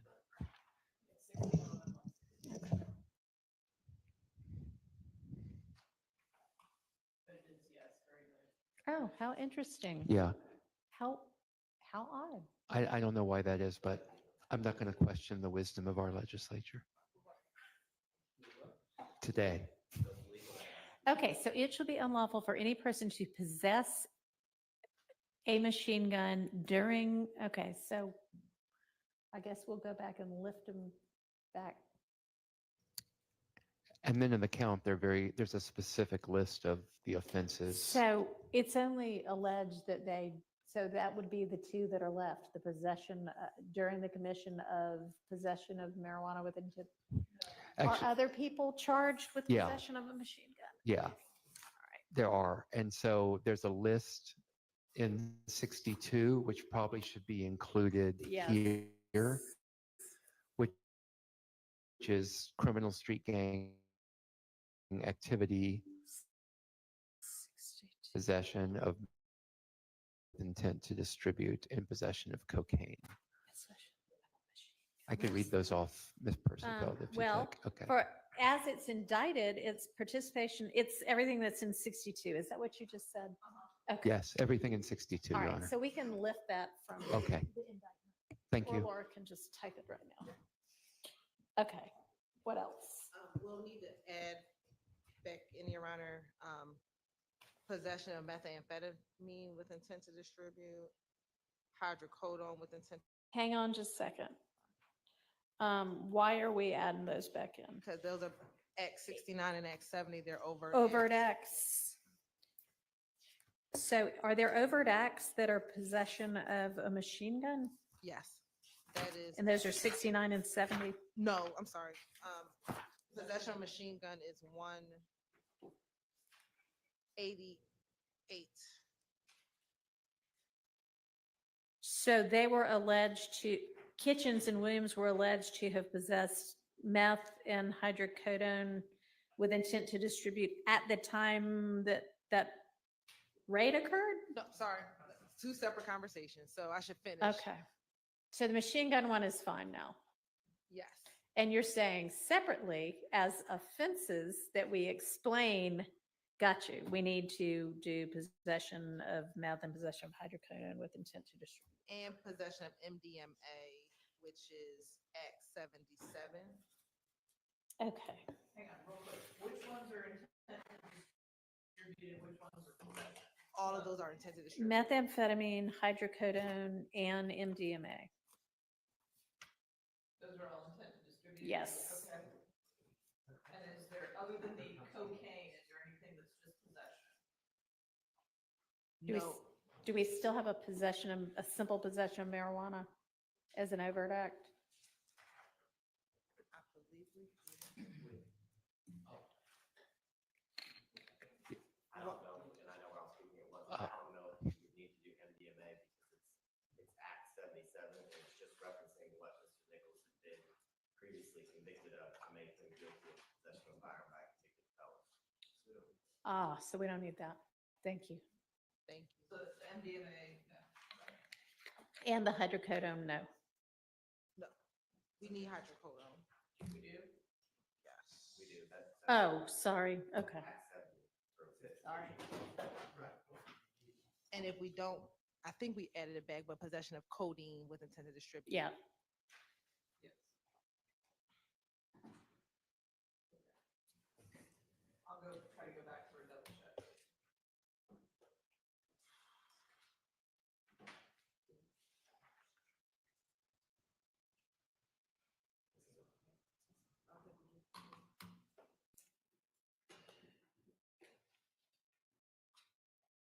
Your Honor, I'm double checking. I'm just control Fing possession in the indictment to make sure I'm not missing Okay. anything. And there is Act 49 has possession, simple possession of oxycodone.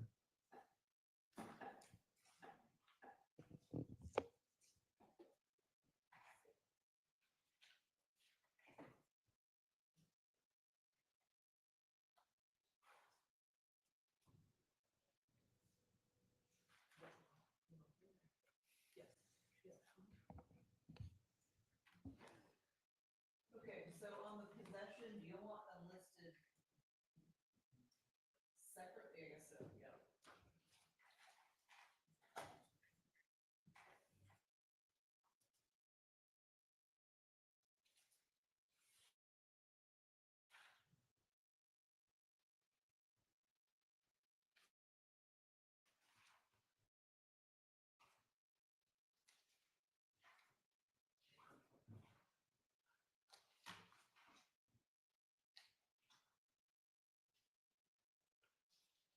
All right, I think we're getting to the end. But I need a quick break. Because so I'll be back in a sec.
All right, while we were on the break, I think Ms. Percival caught a couple more charges that need to get included that were, I think, maybe drug charges as well.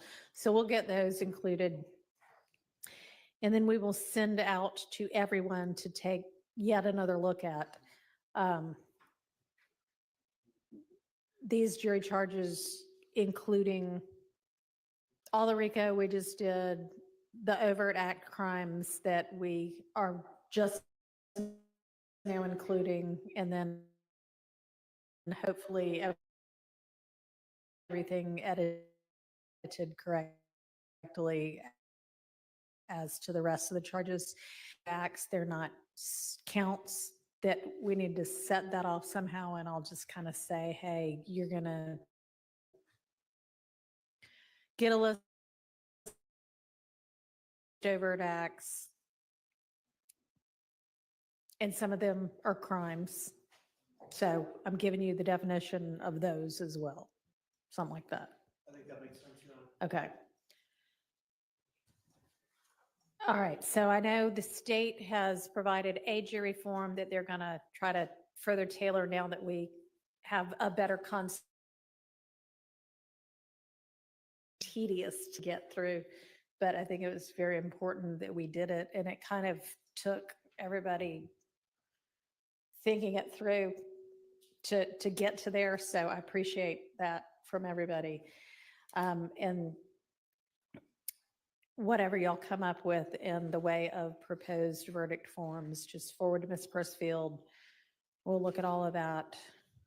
I know y'all need to know when we're going to start the closings. The only things we need, and you'll still need to put those stipulations together.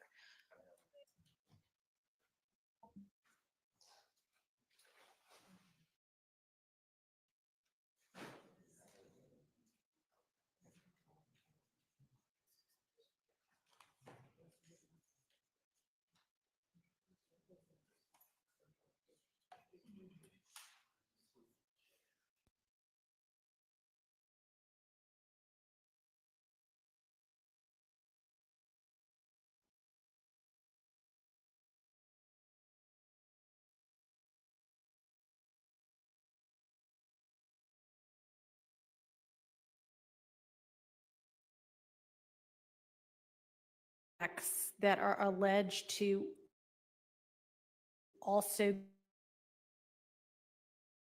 be an act of, a gang act violation. And what a gang act violation is, but when we did that, we only did it with regard to the crimes that were substantive counts of the indictment charges. And there may be some, there's like an aggravated assault or something like that and other things. So There's an attempted murder, there's a conspiracy for murder, so we're going to need to, drug sales. I think to keep it clean, instead of trying to. still put keep it together- separate. Yeah, I think maybe we just. Okay. The same thing, except criminal gang activity. However, we had. For purposes, the overt acts includes, okay. Do you have to do that? And I'm just saying, I'm throwing it out because the catch-all says any act of violence, drugs, it lists like the categories. I mean, an aggravated assault is clearly a violent crime. It's a suggestion to make it less wordy, but I mean, I agree with Mr. Body. Okay. I think I do, actually, with Mr. Body. I think that, when we're defining, I don't understand the need, I wasn't gonna die on that hill, but I don't understand the need to specifically say these things our equate criminal to, gang activity, and that applies to when we defined it earlier and now. I think we can just, the problem is the definition of criminal gang activity in statute is very long, and then it has the catch-all, and then it becomes, yeah, and then you're making references to different statutes as well. Like certainly I understand crime of violence, but then there's the catch-all, and then we would have to reference the RICO statute. mm-hmm. And that just gets to be a nightmare.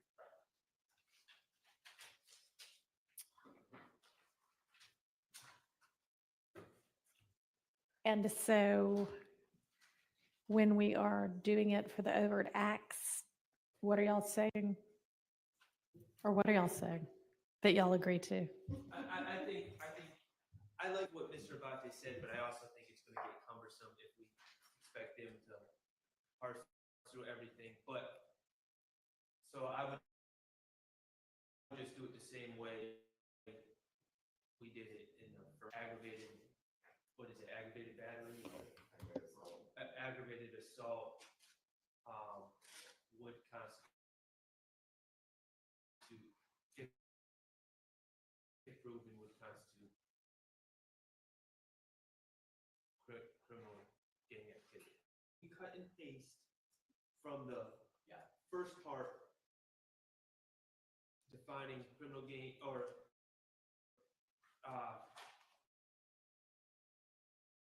it and pasted it here as well for the charges for the overt acts, except when we have that little explanation of criminal gang activity and other, we just put aggravated assault. Can I make another suggestion?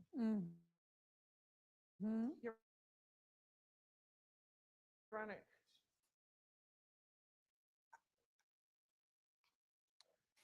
charge on the overt act crimes first or second? Because my thought is if we were going to charge on the counts first, you can maybe say criminal gang activity as previously defined, and then just put that last paragraph versus restating the entire charge, just saying criminal gang activity also includes this, and this, so that we don't have to say it twice.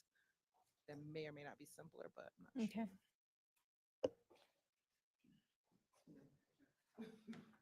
I think sorry, I'm interjecting, but I think the issue with that is the overt acts have to be with the RICO charges. Or we say something, Yeah, I mean, it could be later, but it has to be clear that these are related to, I mean, because it would, because the overt act is mentioned in RICO, and so it either needs to get restructured or we somehow refer back to it, but it seems confusing if the overt acts are listed way after, totally away from all the RICO. Maybe charges for overt acts and parentheses as alleged in count one.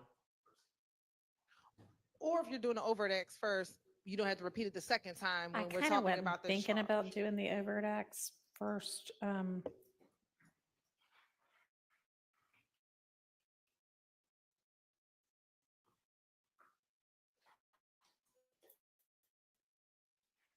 think my ultimate point was, I don't think we need Yeah. to refer back to. All right, the gang counts against Mr. Kendrick and Stillwell are 50, 51, and 57, right? So what I could say is, after we define it, for purposes of counts 50, 51, and 57, murder, blah, blah, blah. Murder, possession of marijuana with intent to distribute, possession of a firearm during the commission of a felony constitute criminal gang activity. And then wherever we're doing it for the overt acts, say, for purposes of the overt acts, whatever they are, constitute criminal gang activity. Would that make sense? Yes, but we have another problem. Okay. One of the overt acts is section D of the criminal gang charges. That would be number 182, unless that is out. Oh, maybe it's out. I think that's the leadership. It's out, oh, yay. Is it out? I doubt it. Oh, excellent. Okay. I just mean excellent in that it's one less thing we have to deal with. Okay. All right. Good catch, though, Ms. Persifield. So, thoughts as to whether I do the overt acts in the context of the gang, of the RICO count, or whether I just walk through, here are the definitions, here's how you prove the substantive crimes, the counts in this indictment alleged against these defendants. And then after that, hey, there are also some crimes that are within the overt acts, crimes alleged within the overt acts. Here's how those are defined. Maybe some sort of transition, like as you see the indictment, or as you see the indictment, for acts, some of which are are alleged crimes, and then I'm providing these definitions in regards to the overt acts list or something like that.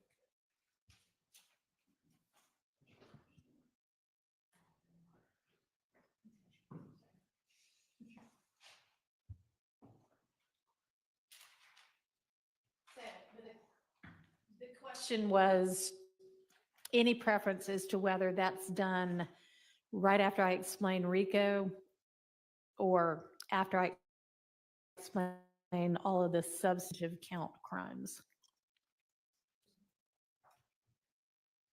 Yeah, I think right after. Rico, Your Honor. Okay. It makes sense to just close that gap. Okay.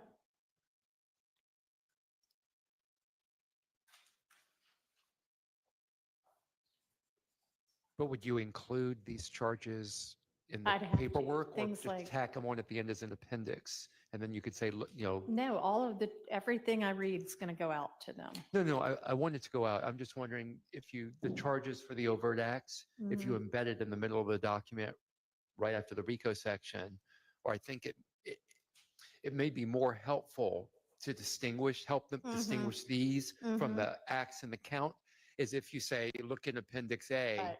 and in Appendix A, you'll see how to understand the charges for the overt acts. It's fine. Is that okay? with you? Good idea. I think we agree on. Man, look at that. All right, so Ms. Percival, you noticed something else? Yes, sorry.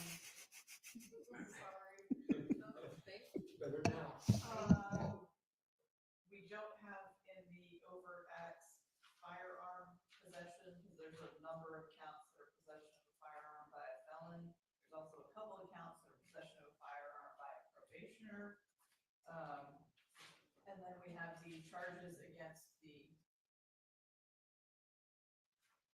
inmates. We go on that one. The probationer one is the same, is the pattern that you use for possession. of Yes, firearms. substitute probation. So we'll add that, but then there's several possession of a weapon by an inmate, possession of a phone by an inmate. I'm doing that one right now. Okay. And there's, I don't know if it's in or out, but those.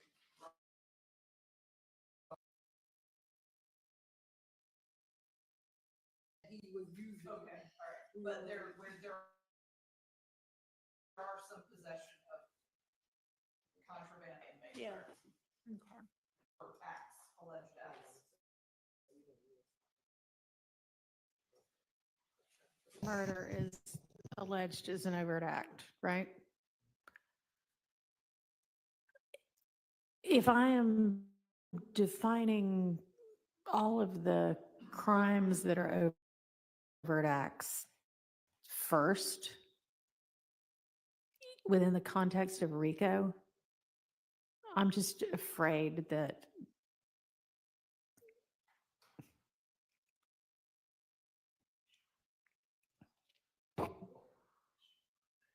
I don't know what I'm afraid of. It seems worrisome to me, and to some degree, that then that would be where they find the definition of things that they have to substantively consider against these defendants. You know what I'm saying?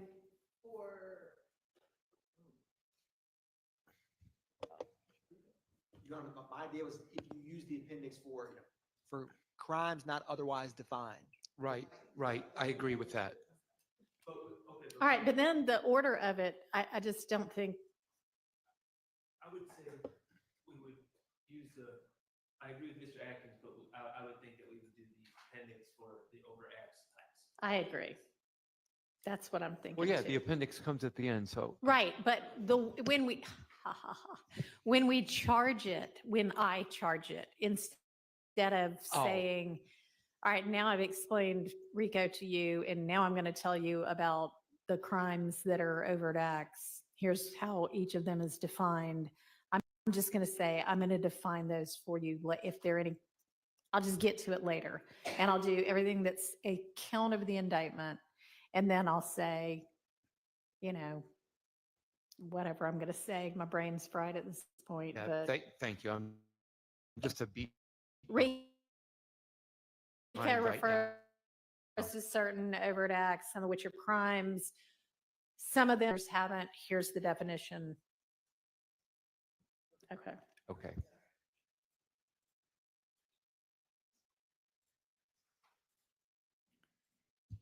Okay, what else? So this is, so basically here under overt acts, this is in the RICO portion.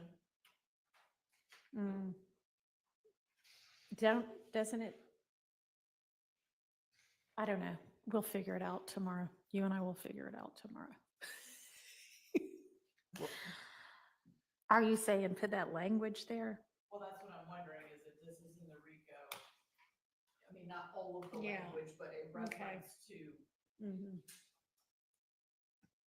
where overt acts would be. Mm-hmm. Well, can't you just put something in there to the effect of see Appendix A for definitions of, Well, that's the question. Is that- Okay, yeah, an overt act may, but does not have to be a crime in and of itself. That would be the place to say that. Some of the overt acts alleged in this indictment are crimes? Are are, allegedly crimes? well,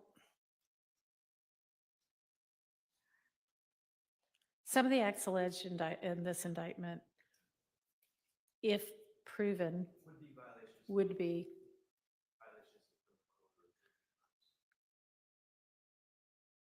criminal violations. Would be crime. If proven, would be crime.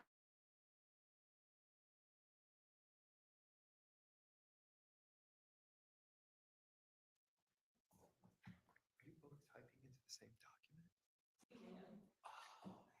Would be crimes. Some of the overt, if proven, would be crimes.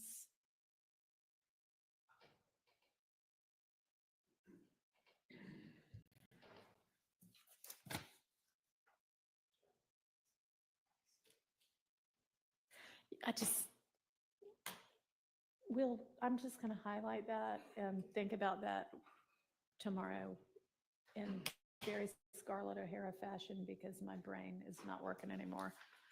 Judge, Mhm. helps, when you go through the indictment, the way we alleged it, where the overt act is a crime, we've identified the statute that violates. It's very easy. If Okay. you look at it, they'll know which ones. Okay, great. I may even say that Of the overt acts, the those subset have of those a that are site. crimes, those are clearly identified in the allegations, and they'll have that document. So they don't have to guess which is which. It'll say is a violation of the statute. All right, I may just say something like those will have a cite to a criminal code section.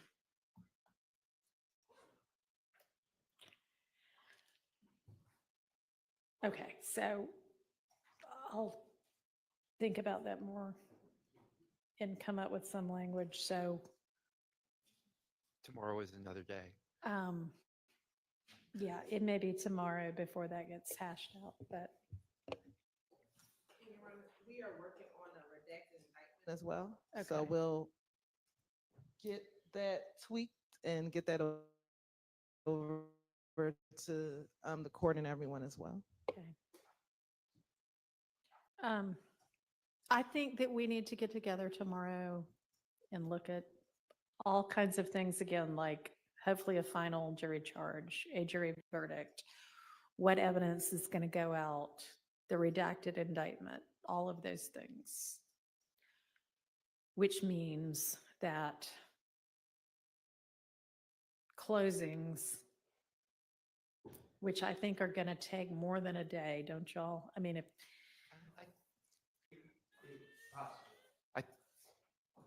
I mean, y'all said, I don't know, it seemed like the time periods y'all gave me. Once you think about the fact that people have to take bathroom breaks, that people have to eat lunch, I rarely take a bathroom break, Your Honor. that's 8.5 hours by y'all's estimates without any break. So that is more than a day's worth of closings. So I think that means we start closings on Friday, but we probably don't finish closings until Monday. And then I charge the jury, which I hope, I have no idea how long the charge is going to take, but I would think that the rest of the closing and the charge can be completed Monday.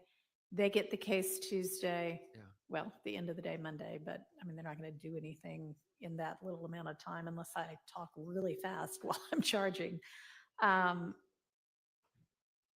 They have a short day on Wednesday. They have a short day on Tuesday also. Oh, wait. Mm-mm. This is, Maybe it won't take oh, them very long. God, they do. These jurors, and I mean, they are trying to live their lives. I can't remember why we have a late start next Tuesday also.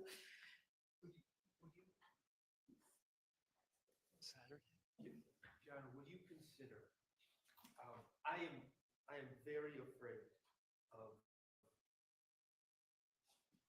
closing up. Doing all of this after Thanksgiving? No, that's not what I'm asking. No, that's not what I'm asking. Because- That's what the state's asking. And only because, Your Honor, if we close and they take breaks and say if we don't get a verdict back on Wednesday, you're going home, talking over the Thanksgiving dinner, and you're doing all of this, and you hope that they don't, but you don't know what Well, is. I'm instructing them not to, and whether they have gotten the case or not, they're not supposed to be doing that. I agree. And I agree. But we would, I'll get back to you.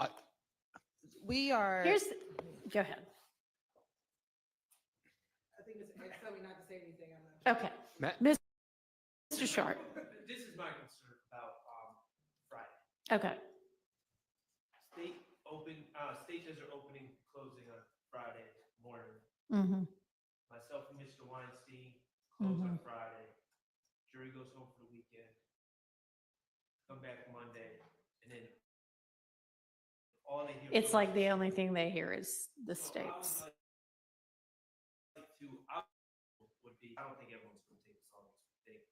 I would ask if we could close on Monday. Whatever we don't get done, I don't believe it would be much on Tuesday. And then we could give the jury instructions Tuesday after the break, going for a weekend. And then- Yeah, I mean, I agree. Because the other thing we can do is start the closings and have the state do their open close Tuesday, tomorrow afternoon. And then we finish with the closings on Friday. And then I instruct them on Monday. And they get the case on Monday. I like the idea better. Hmm? I like the other idea better.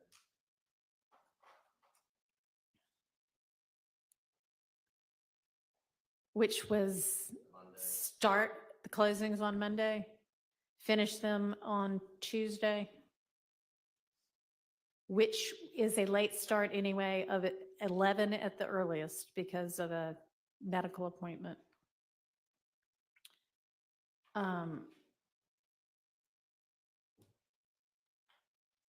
And then I may or may not have a chance to instruct them on Tuesday, but I could instruct them on Wednesday, but then they have all of that, but then they don't actually start deliberating until they come back from Thanksgiving. But they would have the written instructions. That's true. They would have them in writing, Your Honor. It's not like they would Well, get them over the Thanksgiving break. Or we could, yeah, I mean, that's, or Your Honor could instruct them when we get back. No, it's not. They're not actually listening. hmm? I think they like, I think people are more visual anyway. They're less likely to listen for 2 hours. The charge, that's the whole point of setting. I don't understand what you're saying, because, When the court charges the jury, they're blank faced. So that's why it's always so important to send it back like you suggested you do, because when anyone talks at you for more than 15 minutes, most people stop listening. So, not saying that they do, I know I do. Then it would seem to be in the state's interest to not have a 5-hour closing, Your Honor. Okay. Yeah, I like your idea for tomorrow, Your Honor, but I don't think the state, I guess the state would not agree to. on Thursday to give closings. So if that's what I decide, that's what happens when it comes down to it. I'm just not looking to throw them under the bus, but I do like the idea for them starting tomorrow, and then we would wrap it all up Friday. Or wrap up the closings Friday. And you like that idea. I do like that idea. Well, only reason he likes that idea is the jury charge won't be complete until tomorrow. And so he'll have all night to process and, synthesize all the information that we'll continue to go over tomorrow. Yeah. Mr. Abate is not lying. It's my duty of candor. I have to tell you that I appreciate that, Mr. Weinstein, that you take your duty of candor seriously. very seriously. Your All Honor. right, so closings Monday, maybe we finish Monday. If not, then we come in late on Tuesday and finish closings, and then maybe we'll just have to see. I charge them either Tuesday and they get the case, in which case I probably just won't. Well, because I mean, are they going to deliberate for one day and then go to Thanksgiving? I would say we could probably close and charge on Monday after Thanksgiving, and then they'll have. Wait. We can certainly not close and charge in I'm one sorry, day. not close, I meant You to say mean charge. Tuesday? Charge. No, On but, Tuesday? On Tuesday. but I think they should, if we charge them on Tuesday, I think they could begin deliberations immediately thereafter, correct? I don't think Depending they- on what time it is. We have court Wednesday, correct? I mean, we're scheduled to have court on Wednesday. what are the hours? No, for the whole day. Well, then that gives them a whole day to deliberate. I That- had said, I had told Mr. Matthews we Right. could quit at 2, but Mr. Matthews is no longer. I mean, the jury would, I don't recall you telling the jury either way about the Wednesday. Thanksgiving. We had that conversation at the bench. Yeah, I don't think I ever did, honestly. So I think they think they're here all day Wednesday. And so they could be here all day Wednesday. What if, when you send your message about coming Monday, Uh-huh. let them know that we're gonna have extended hours on Monday. We start at 8:30 and we'll go till 7, so all the closings get done Monday. And just get all of the arguments. We could do that. We come on first thing Tuesday, do the charge. Well, at 11 a.m. or whenever they're all here, do the charge, get it. You could extend Tuesday to 7 o'clock, or since they're not getting it till 11. Or whatever time. Mm-hmm. That's the state's suggestion to keep them here till 7, just to make that clear. I'm not staying here until 7 on 2 days, but. And then are you saying have them come deliberate on Wednesday and then take a long weekend and then, Yes, Your Honor. okay. All right. That's what we'll do. Thank you. Okay. So I still think we all need to get together tomorrow. How about 10? Oh. Unanimous agreement on the vote. All right. and there was much rejoicing. All right, thanks, everybody.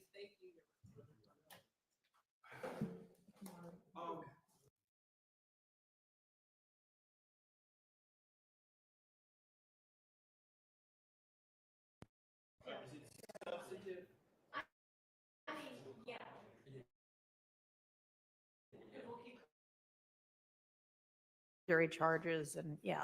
Hey, Your Honor, I know you don't have control over In the order sheriff. to get him here? They moved him at 2 a.m. They woke him up at 2, moved him to Rice Street for whatever reason, then brought him here because I don't know all the thinking behind it, but come on. Can they please need to wake him up at 2? No, not the elected sheriff. I understand that. I Doubt if the understand. elected sheriff knows that either, frankly, but, to my great and devoted deputies, can you all please get word to whomever is in charge of getting the defendants here to, if at all possible, not wake anybody at 2 a.m. to start transporting them for a 10 a.m. court hearing? Thank you. I really appreciate that. Thank you, Your Honor.